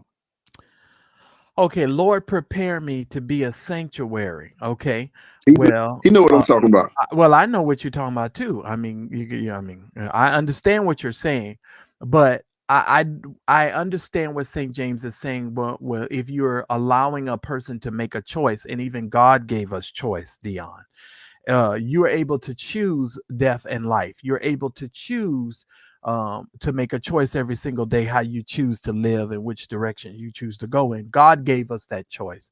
And if God gave me the choice, then I don't really have a right to try to demand someone else make a choice that I want for them to make for themselves. Now, I just want to say this, and I want to reiterate this point because I really think this is really crucial.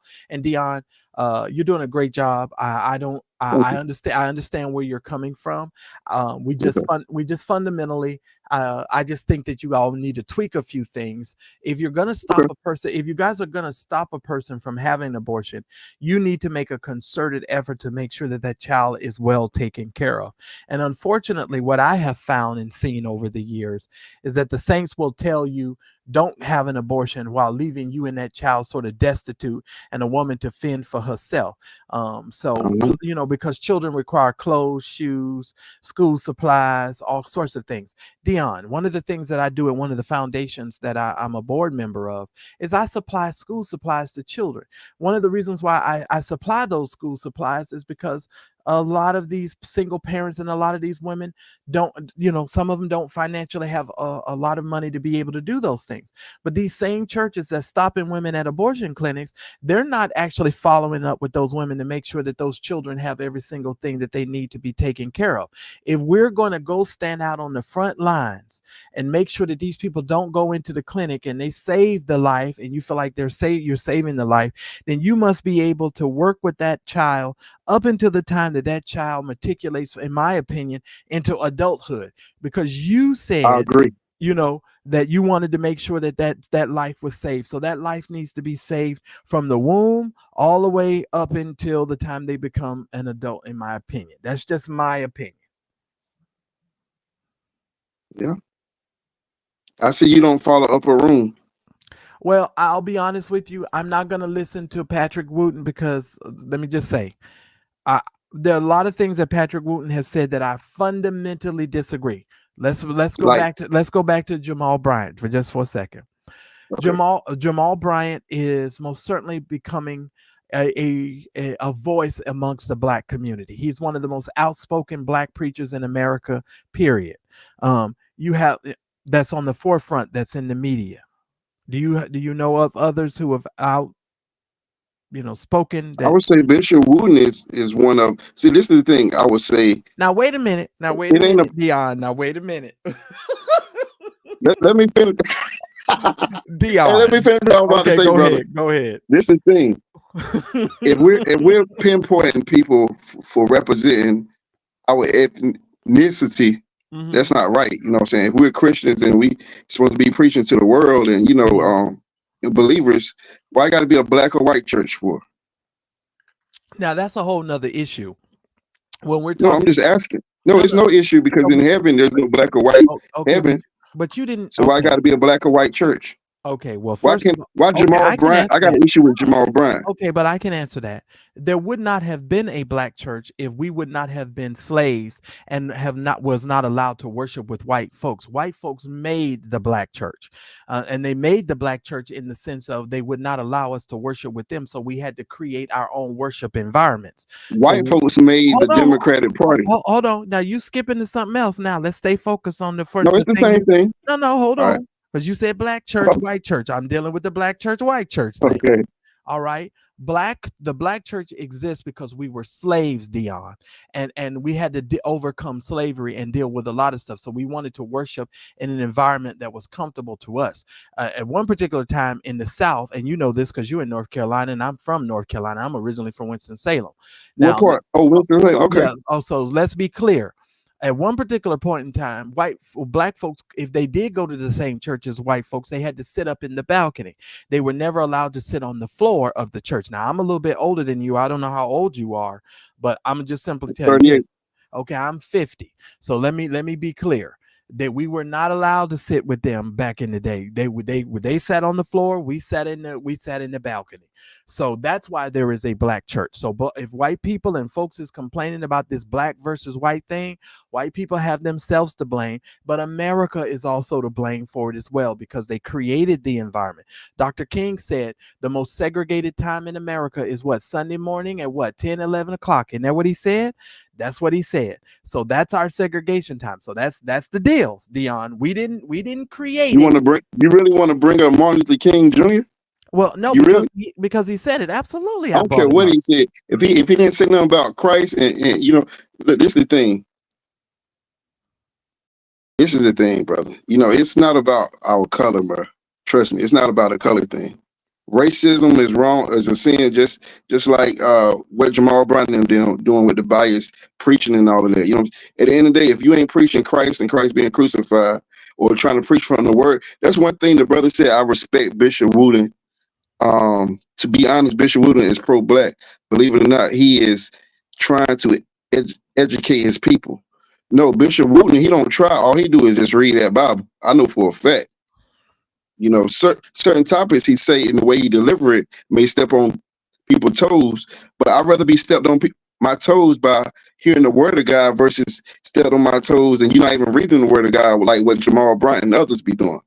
Then that's the same Jamal Bryant that said Jesus was wrong 85%. That was the same Jamal Bryant that I seen tell a group of women, 8 women, would you date a gay man? That's the same Jamal Bryant that apologized to the homosexual church. That's the same Jamal. Should I continue, Doc? I mean, for Okay, real. but You here's talking about Jamal Bryant, Martin okay, Luther King, and them? but you're Come you're on, you're bro. you're going on a plethora of issues that I can't address one by one. But let me be very clear. And this is the problem. I'm from. Let me say something, and I'm just gonna say this, and I'm not talking about my people from North Carolina, but I am talking about my people from North Shout Carolina. out to North Carolina. Yeah, you Yes, need sir, Doc. when you speak about Jamal Bryant and you speak about preachers who have gone to school and studied, you're talking about intellectual people, and when they take things from an intellectual standpoint, they are not most certainly they're not taking it from a dogmatic point of view. They're trying to give you an expansive view of a point. They're not saying that this is that I agree with this or this is the way that it is. They're trying to open you up to a different thought. Now, one of the benefits of going to a school of higher learning is that they introduce different concepts to you and different ways of thinking, because there are so many people that just simply do not have the ability to think beyond what they have been taught or always told. Now, in theology, they call a lot of these things binary constructs. You get beyond binary constructs. Now, I'm just going to simply say that ain't what I came to do on this program. I'm just having a conversation. But when you start talking about Jamal Bryant, you're not talking about somebody who's not educated. And I know what Jamal is doing a lot of times. Jamal is Brother, doing. if you're a preacher, I don't care how educated you are. If you're skipping the word of God, I cannot respect you because I'm looking to you to hear from God. I'm looking at, you know what I'm saying? But wait a minute. Your worldview and how you look at the world also helps to shape how you look and view God. And a lot of people don't understand that. Your worldview is how you look at God. You may not agree with that, but it's very, very God, true. the God of creation. You heard what I said. I didn't stutter. I hear you, Doc. Okay, so your worldview actually shapes how you look at God. And see, this is one of the reasons why so many Christians are or people are afraid of God. They don't fear God with a reverential fear. They fear God in a woe is me, he's coming to get me kind of situation. And we have this viewpoint that God is angry, he's mad, and all of this other stuff. Okay, and so I like what K. Rich said, but also because you're educated doesn't mean you're right. It's a lot of educated fools. right, and K Rich, I understand that, but there are a lot of educated people who can take you from being a fool into a person who has a broader perspective. And see, when I have this channel, one of the reasons why I have this channel and I have these conversations is because I'm trying to get us to think as a people. I'm not trying to teach you how to think. I'm trying to teach you that you do And need to Sharon think. said, don't judge unless you be judged. Oh But the Bible Lord. is about Now, righteous judgment. okay, well, hold Shout on. out to Sharon. Well, shout out to Sharon, but hold on. I need you to focus, and I'm trying to stay on the conversation and the topic. So hang on a moment, Dion, and let me get out what I was going to say. And shout out to Sharon, and I'll deal with all of the comments. And Sharon, if anybody wants to comment, I dropped the link. You guys are more than welcome, because Dion can't seem to stay up out of the chat. He's in love with the chat, so I need him to Yes, focus sir. on I me, love my people. and he focused But I'm on going to you. say that I love my people to tell the truth. If you're a Democrat, you ain't black because it was started by the KKK. Okay. If you Democrat, you sure enough ain't a Christian because they not even for our people. Well, Margaret Sanger used Martin Luther King. I disagree with you wholeheartedly. Margaret Sanger used Martin Luther King to push abortion. Abortion is $1 billion corporation that wants to depopulate, wants to end the black race. Did you know that? Okay, let me I just want to say hear that, this. No, it's not about not wanting to hear. These are talking points that I've heard for years and years and years. And when you understand the broader perspective, there's a lot of other things that are trying to end the black community other than what Margaret Sanger did many years ago. There are things that are being done to annihilate our people right now that have nothing to do with aborting a baby. Let me be very, very clear, because this is what I mean when you elevate the thought process and you don't just focus. And I say this here. Hold on. If Let me finish my statement. This is what you do when you elevate a conversation and you don't compartmentalize and just focus in on one specific situation, because it is an amalgamation of a lot of things that contribute to the downfall of a people or a group of people. So I just have a very difficult time when people try and focus in on one specific thing without understanding that it's the totality of a group of things that make up, a downfall of a people. But now you can go ahead and make your statement, Dion. Go ahead. I kind of lost it, but I was reading in the comments. Man, shout out to everybody in the Going back into the comments. I can't keep Dion out of the yeah, comments. I'm about to send you back to the comments, Dion. we can agree to disagree, brother. But at the end of the day, the truth is the truth. And if they're not trying to, if the Democratic Party is not trying to destroy us through abortion, they trying to get us in the school system. You know what I'm saying? I just found out it's 72 genders. Can you believe that? It's 72 genders. Oh, here y'all go with that gender stuff. I don't even know what those 72 genders are. So you're talking to the wrong person. Okay, Daryl. Well, you know some of them. I know. I only know. Listen, I know boy. I know girl. And then I know they got a whole. That's where it should stop, right? Hold on, because we live in a culture. We live in a culture. Understand something. In this culture, they have what they call. Let me get it straight. Boy, these people gonna get so mad at me if I don't get this right. I said boy, girl. Then you got the LGBTQIA folks. Then you have, and that's how they define their situation. Now I can't explain all of that, but I'm just simply telling you that's how they define it. But Daryl, you're live. I can hear you. I can see you. Go ahead, sir. What's going on, y'all? I had to hop in. Dion, my brother, I really respect you coming on here and stating your I do too.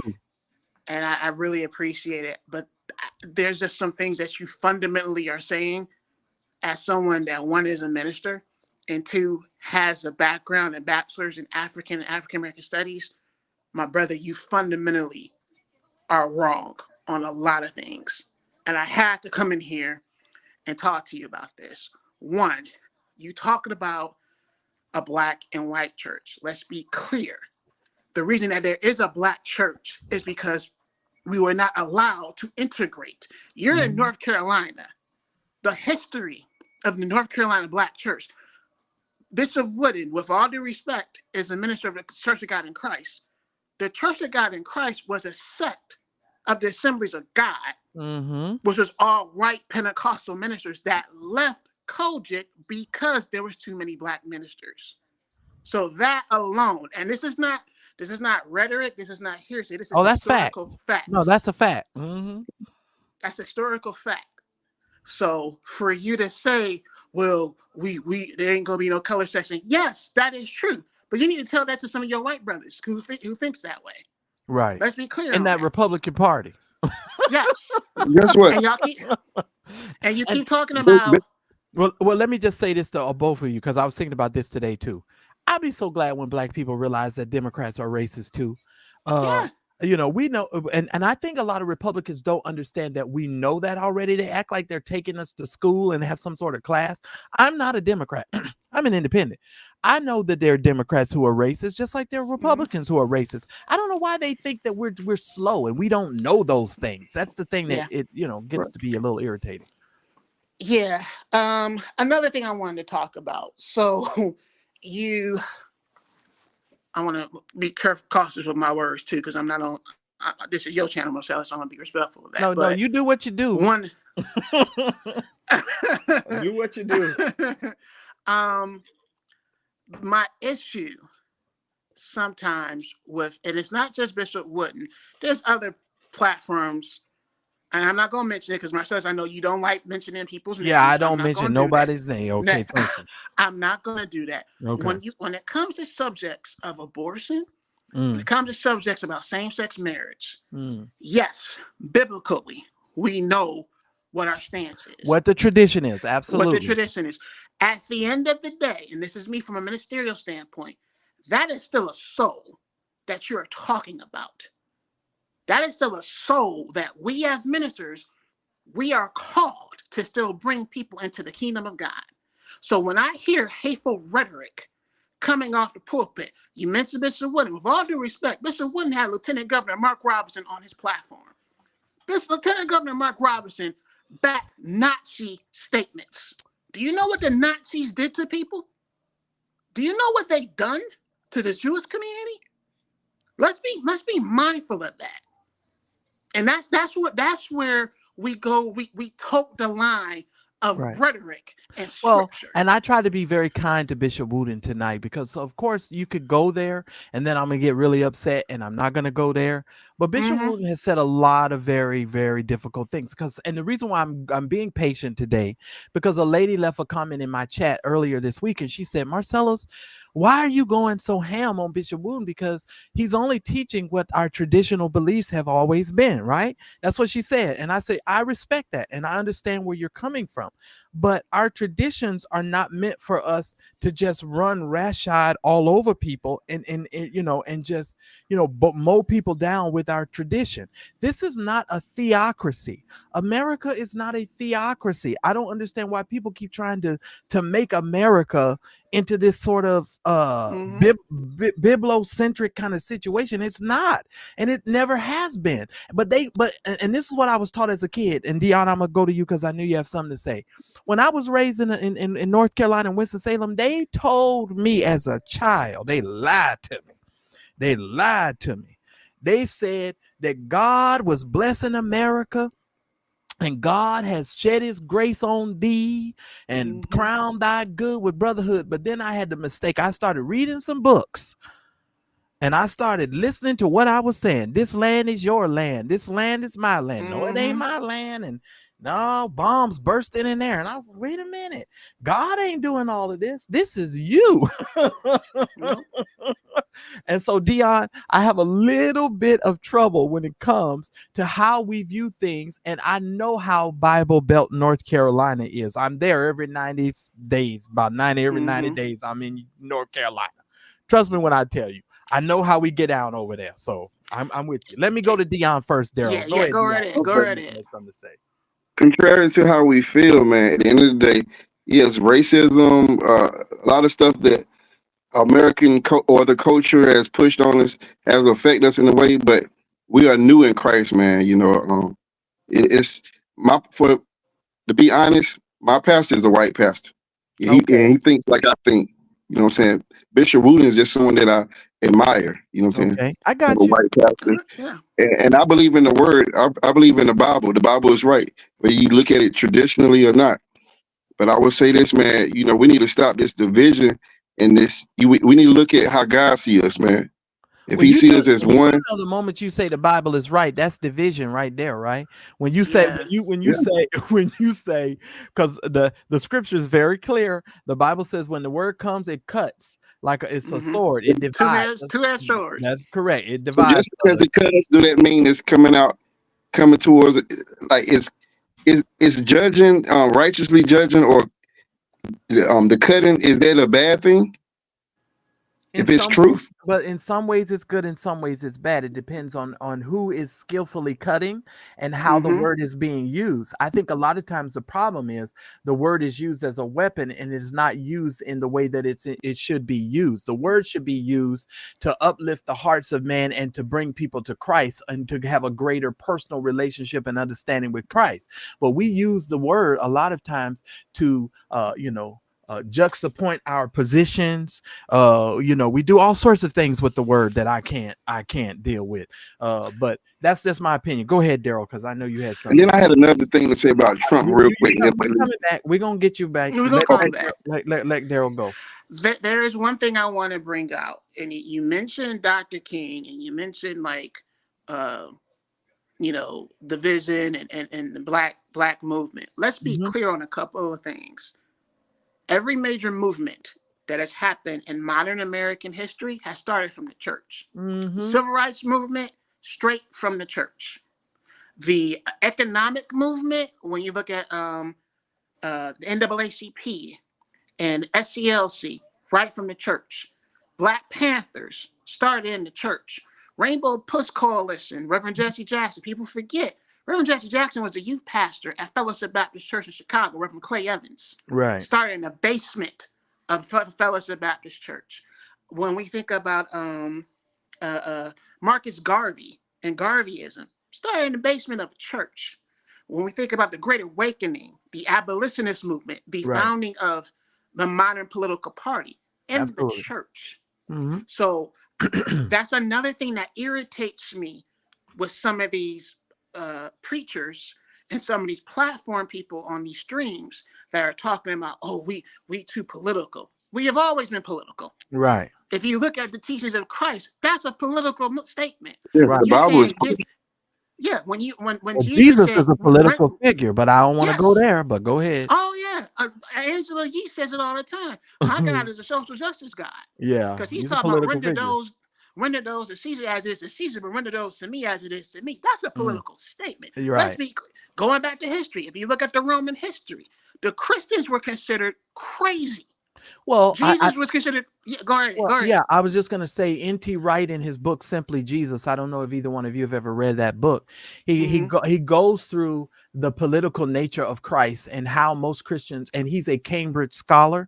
So Dion, this is another one of these reasons why I tell you when you have these scholarly type conversations, it's to elevate you to think about things maybe in a different way, not to take away your belief system or how you think or view things. It's just to give you a different viewpoint so that you can see it from a different perspective. And it'll also open up some of the scriptures to you to see the scriptures in a different light from a historical standpoint. Because I think a lot of people, when they read the scripture, they don't really know who Jesus is. They think they do.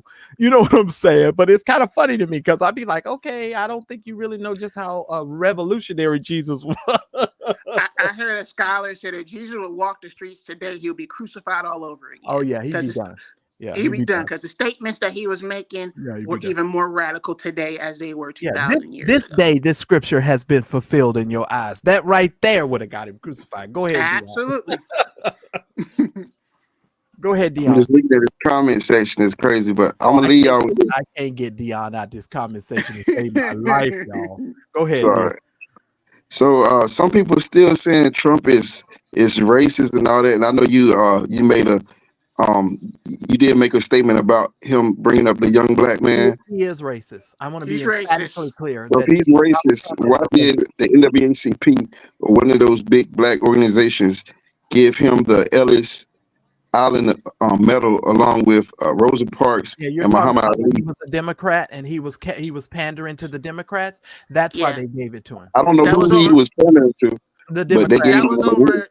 That was over 40 years ago. Right, the Dion. That's Democrat. even before the Central Park 5 Right. situation, where he opened up a full-page article in the New York Post asking for the death Oh, he's a penalty raiist now. on 5 I don't know innocent about that part. teenagers.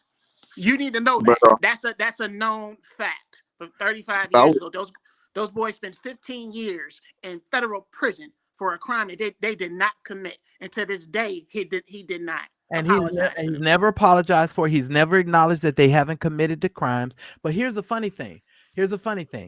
He's 34 count indictment that a jury of his peers indicted him on. Okay.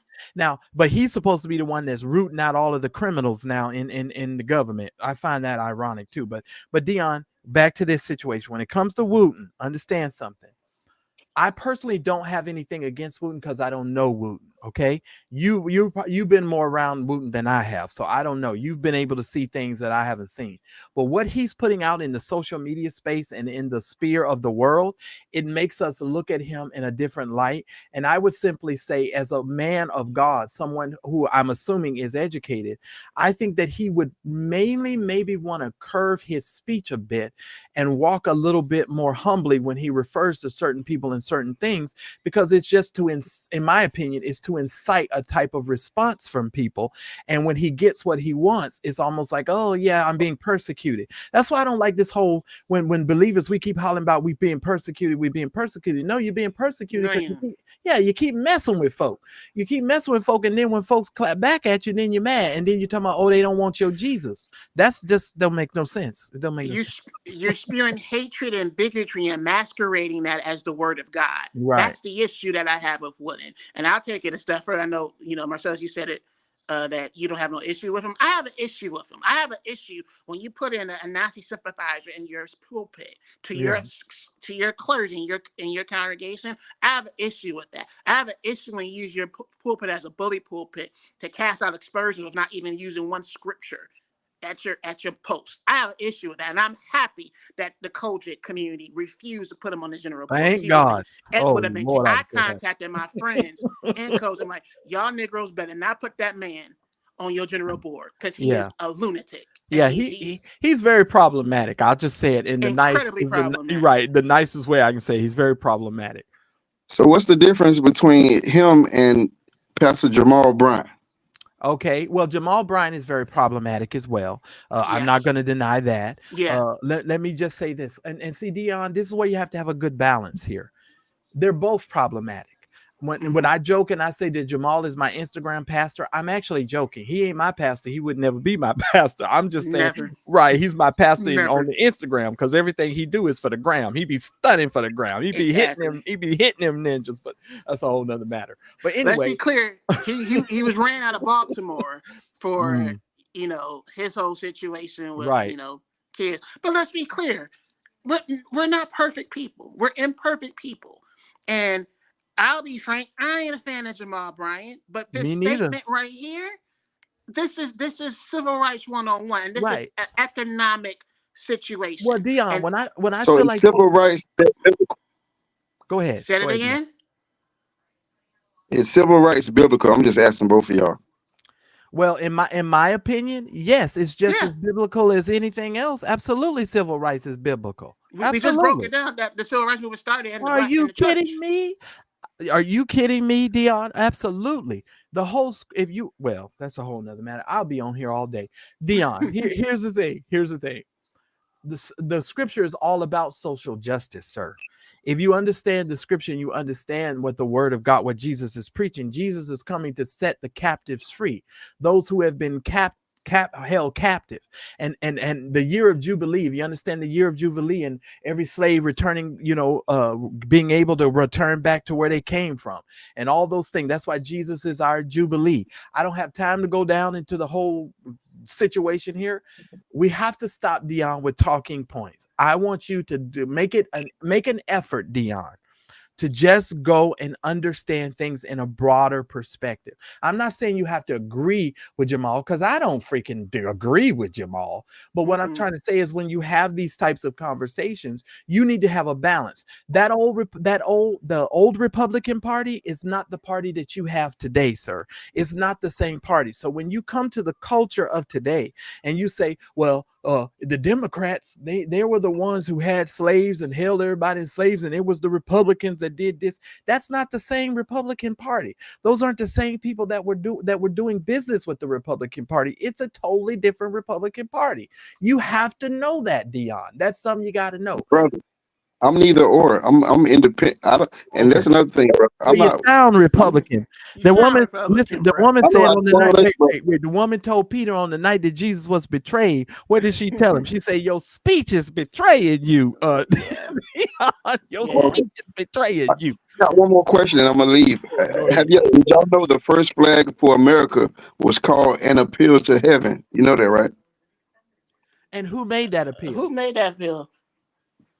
I don't know who made that appeal. I don't know who made that flag, but I can tell you what, it's a reason why things happen in America the way it is, because we lost track of our creator. I don't think we ever had a track on our creator, because when they were saying all these things about the creator, Dion, we were slaves, and we weren't even looked at as people, and they were whipping us, frying us, and on Sundays roasting us, and sending our pictures out on postcards. These are the same people that talk about God shed his grace on thee, and they were running from the queen and trying to set themselves. No, Dion, no, Dion. Now, Dion, brother, who the Son says free is free indeed. No. Talking about No. Who the Son made free is free indeed. I've been made free, because see, if you set something free, you can bind it again. You can't bind me because I was made free. That's the difference. But I'm gonna leave you there. I understand where you're coming from. I got you. I'm gonna let you drop down in those comments, because I know you're so in love with those comments, Dion. Go ahead and enjoy those comments, and I'll grace and peace, brother. Grace and peace. Now listen here, Daryl. Hey, let me switch to my charger, because I had to hop on, dude. I couldn't take it. I know. But you know bless what? his heart. I had a lot of rest, so that's one of the reasons why I'm being. I had a lot of rest. You were Yeah. very patient with him. Yeah, I have to be. You know, I had a lot of rest, and I want people to that have different opinions to come up here and understand that I'm not going to lambaste them because they think different. We Right. can, you know, we can fundamentally just disagree and remain respectful to one another. You know, it's a challenge, but you know, I understand where Dion is coming from because I'm from North Carolina. I'm gonna be honest with you, Daryl. Let me explain something to you. When I was growing up, them folks had me believing all kinds of stuff. And I thought when I was growing up, I thought everybody lived like we did in North Carolina. And a lot of people in North Carolina, these other places, they've never traveled the world. They've never been able to see the world in a different light and to understand that there are other people that have other ways of thinking and believing. You understand what I'm saying? But when I finally was able to get out of there and get away, I was like, wait a minute. So you mean to tell me people don't just come home from school every day, change their school clothes, sit on the porch in a wooden rocking chair, eat a piece of watermelon and spit the seeds out into the front yard? You mean there's people that do other things when they get off of work and it's a hustle and a bustle and they go, go, go, go? I didn't know that. I literally didn't know that a big city life. You understand? But that Bible Belt is something else, brother. It's something else. I can't hear you, Dion. You on mute. I don't know why I can't hear you. You done did something over there. You might want to unplug yourself or plug yourself back in or go out and come back in. Let me put the link in there. So in case you have to go out and come back in, let me do that. Let me put the link down there because I can't hear you. You're muted. Can y'all hear Dion? Can you even hear me? Oh yeah. No, we can't hear you, Dion. Let me mute you and unmute you and see if that works. Say something. Oh, we can't hear you. Dion, go out and come back. Go out and come back. Go out and come back. Oh, well, I just want to send a shout out to Daryl and Dion. Everybody. Thank y'all so much for coming up. And y'all come on back up, Daryl, when you're ready. I put the link in there. It should be coming up soon. This thing is on a serious delay. Oh, there it is. Okay, there you is. There it is. I just want you all to know I understand where Dion is where Dion is coming from because I lived in North Carolina and I know how we thought. Go ahead. All right, can you hear me now? I can hear you now, sir. Okay. Yeah, I had to hop in and just interject because I was like, bro, what are you saying? It's just and I've been waiting for you to say something about Bishop Wooden because, like, all jokes aside, like, we know he's a head case, but his pulpit is so dangerous right now. Well, And but it's he's also an antagonistic person. I haven't even yeah, talked about the fact that one day I saw him with a rainbow flag and he was in I the saw that pulpit, too. you know, yeah, he was in the pulpit with a rainbow flag. I'm like, dude, what are you doing? Like, what are you doing? Like, this is so unnecessary. But I didn't go there because I didn't want to Yeah. go there because I ain't trying to create no beef or nothing. But he's very problematic. I'll just try to politically correct way to say it. He's incredibly problematic, and that's one of the reasons why one of my issues with Kojic is they be having some crazy ministers on their platform. Like, they just had the cussing pastor that went away, and a couple other folks. And I'm like, sometimes you just gotta tell people, like, fall in line and be quiet. Well, I put it to you this way because every now and then y'all do know I use an expletive, but I'll simply say this. I don't understand what Empowerment Truth Ministries was doing over there in Tennessee, but I know he gave Brandon Porter a run for his money. That's all I know. He was after that Brandon Porter. But go ahead, Dion. I see you done made your way back up here. Did you have something else you wanted to add, or what happened? What the brother was talking about, Kojic? Did he? No, I don't know if he said. Well, I don't think so. I don't know if he. No, I didn't hear that. We were talking about something else because he said he's done a lot of problematic things. I said about the flag, that rainbow flag that he brought up in the pulpit and was antagonizing folks, talking about taking the flag back and all that other kind of foolishness that he was doing. Talking about Wooten. But that's just the situation. That's just the situation. How's it foolish when I know the rainbow is the rainbow in the Bible. So how is it foolish Okay, I get if you say Noah. he I want? get Noah and the rainbow, but just from a larger perspective, the pulpit is not the place for you to be antagonizing people with a rainbow flag. I That's don't not think what he's antagonizing. no, no, he is He just antagonizing. stepping it. That is the That's epitome. antagonizing. Yeah, it's That's the epitome antagonizing. of being an antagonizer. That's what the word means, Dion. That's what he was doing. Now, Dion, I'm gonna just go like this. I'm gonna just say it like this. I was very kind to Bishop Wooten today, and I want to remain kind to Bishop Wooten on today. I do know where Daryl is, and I want people to understand I don't hate Bishop Wooten. There's nothing in me that hates the man. I think he's disrespectful. I think he is one of those coons that Jamal Bryant mentioned. And then here's the thing I didn't like about what Wooten did, and this is the thing, and I said this earlier. He tried to use one situation and roll it over into another situation when neither one of those situations had anything to do with each other. When Jamal Bryant was talking about them people in the White House and celebrating Black History Month, Dion, they had Jamal Bryant's face on a wooden stick. Okay, and holding his face up on a wooden stick in the White House and saying all kind of disparaging things about the man in the White House. You ain't even supposed to be bringing a wooden stick in the White House. And so the man was making comments about that. Bishop Wooten took it and said, "Oh, Jamal Bryant said all of these Negroes shouldn't be celebrating Black History Month." That ain't what he said. That ain't what he said. And how they print But out Jamal Jamal Bryant did Bryant's say he need to picture? come on our side. Go What's that? ahead, Daryl. Go ahead. What you say? And one thing that I want to call is how they have a picture of Jamal Bryant in the White House.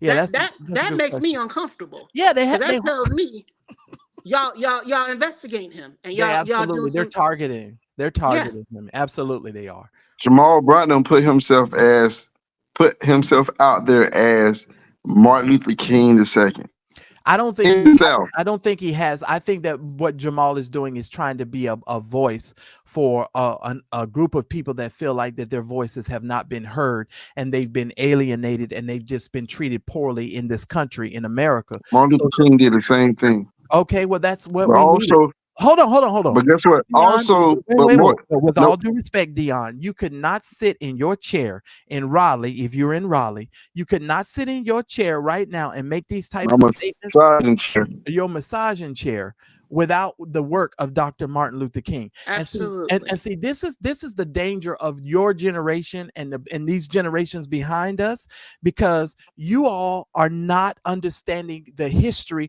of where we come from and understand. You don't even respect what Dr. Martin Luther King did to get you to be able to sit in that chair, in that massaging chair, and do what you're doing. And that's what frustrates me. That's what really upsets me. I have to be honest, Dion, because you owe Dr. Martin Luther King a little bit more respect. If it ain't nothing but an ounce of respect, you owe him the respect that he deserves. Period. That I did. I'm gonna tell y'all a little about me. I love Martin Luther King growing up. Even when I was in high school years ago, I did a senior project on him. Saying that I have a dream speech in front of white people. But 5 years ago, I'm 38. I was in high school. You're breaking up. You're breaking up. I think That's your not- massage chair is. I think your massage chair is messing up your connection. It's messing up your connection. You're gonna have to try again because your massage chair is messing up your connection. Go ahead, Daryl.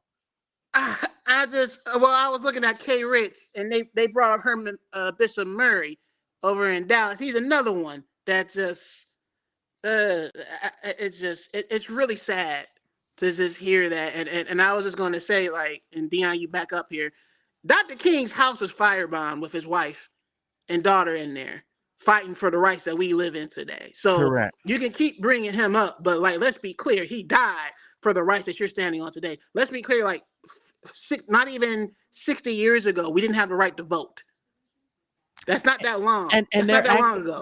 but Daryl, they're also proposing that they're going to take away a woman's right to vote. You guys do know that is a part of the Donald Trump's agenda, is to take away a woman's right to vote. Are you all aware of that? Yeah. Or are we just burying our heads in the sand, everybody forgetting about that? I'm just saying. Daryl, are you married or single? We in this world, but we ain't of it. You know, if we believers, I don't really dwell on what's going on in this world, man. Stop.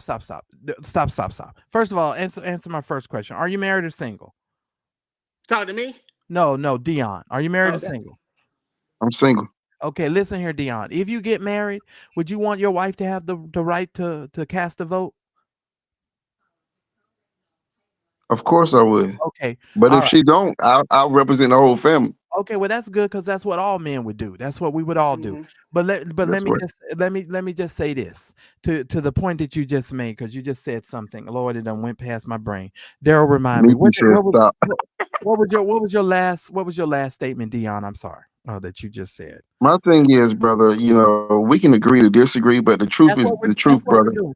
Well, you keep calling it the truth, but that's your truth, and That's your truth. right, and I might see the truth a little bit different than And I what you can't see put it. the truth is I can't put Martin Luther King on the high horse like I used to, especially after I done did some serious research on this brother and he wasn't what he was Okay, called to Dion. be. and that's probably Daryl. I'm gonna let you Yeah. speak in a minute, but let me get this on out here.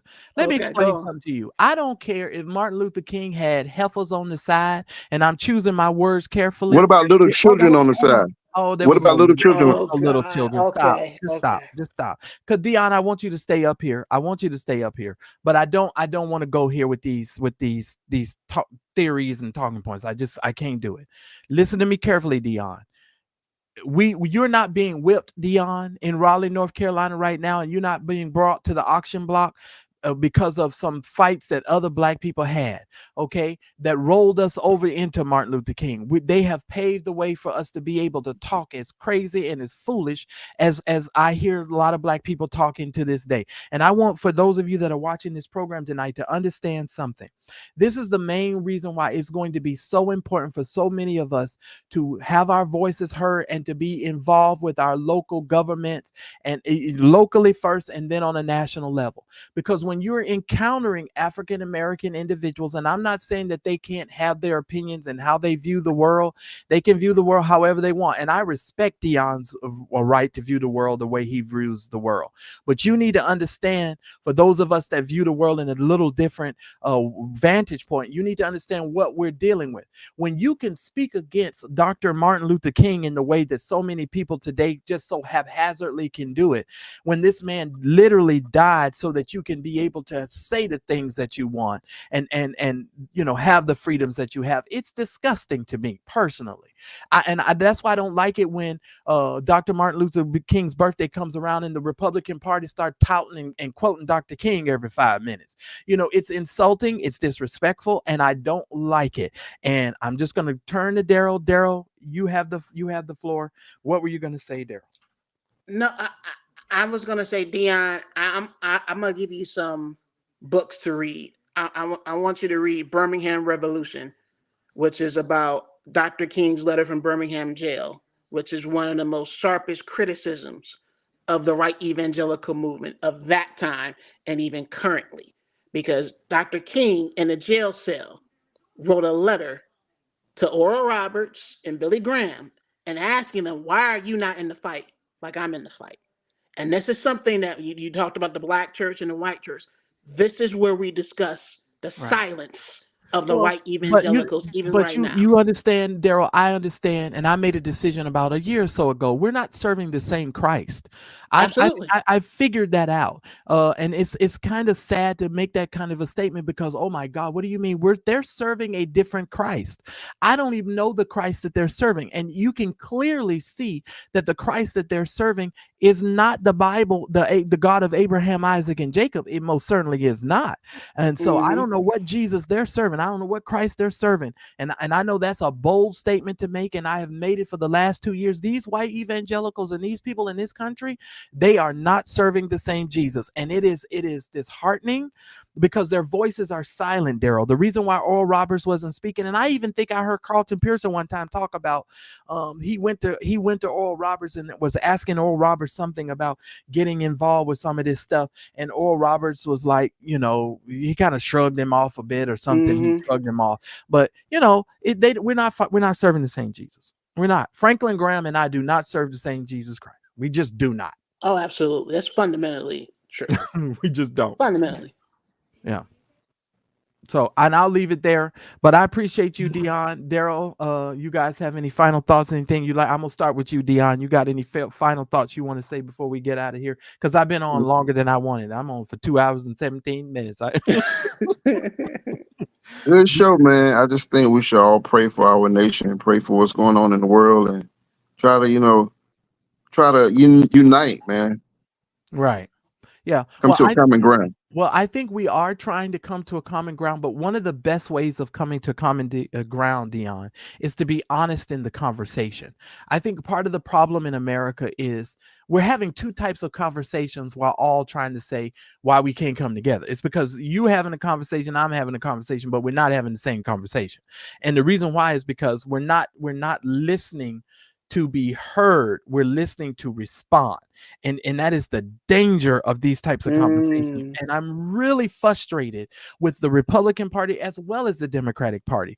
The reason why these parties and everything is being done the way that it's being done is because everybody's talking to respond. They're not talking to be heard. I understand where you're coming from, Dion. I was where you once were, sir. I had a white pastor when I was in Winston-Salem. At one time, I went to a Pentecostal church. I was the only black member they had. At one particular point in time, I got the hell out of there. Let me tell you that right now. I left quickly. But that's the problem, Dion, that we're having. But I appreciate you coming up and giving me your final thoughts. And I definitely wish we can all come together and do what we need to do. All right, Daryl, your final thoughts. Thanks for letting me come in and try to have some common ground. I'll just say two things. One, before you judge somebody, remember that that's a soul that you are talking to. Right. And that we as Christians, as Levites, as ministers, as the body of Christ, we are to always showcase love. Well, that is what we are called to do. Absolutely. And I wish for somebody would stop with all of this. Black people's the only people that's getting these abortions. If you know your numbers and you know what all of the organizations that compile these numbers, they will tell you it is, but not we do not make up the largest number of people who are getting abortions. I'm sorry, but y'all That is a lie. Yeah, they need to go do some more research. That's why Paula White, when she was at T.D. Jakes' church and she tried to bring out that binder, I don't know if y'all remember, she had that big old white binder and she was trying to give them talking points. And I forget what was the name of the host, the lady that was hosting that speech that time. She's a DC correspondence reporter. Yeah. I don't even remember her name. You remember her name? I forget. It's at the tip of my tongue. I can't. She used to be a White House. She was a White House correspondent for like 25 years. But when Donald Trump and them got in office, all of a sudden now she just disappeared. So it was an interesting thing. I remember that, and I remember that white clergy from Chicago dressed her down about abortion. And let's be clear, if anybody on that panel that has had an abortion is Paula White. I'll say it right now. Right. So, yeah. I would most certainly agree with that. And if she hadn't had an abortion, she's had 19,000 facelifts. Well, Daryl, I appreciate you. So I just want to say that. And then lastly, and you did a great job.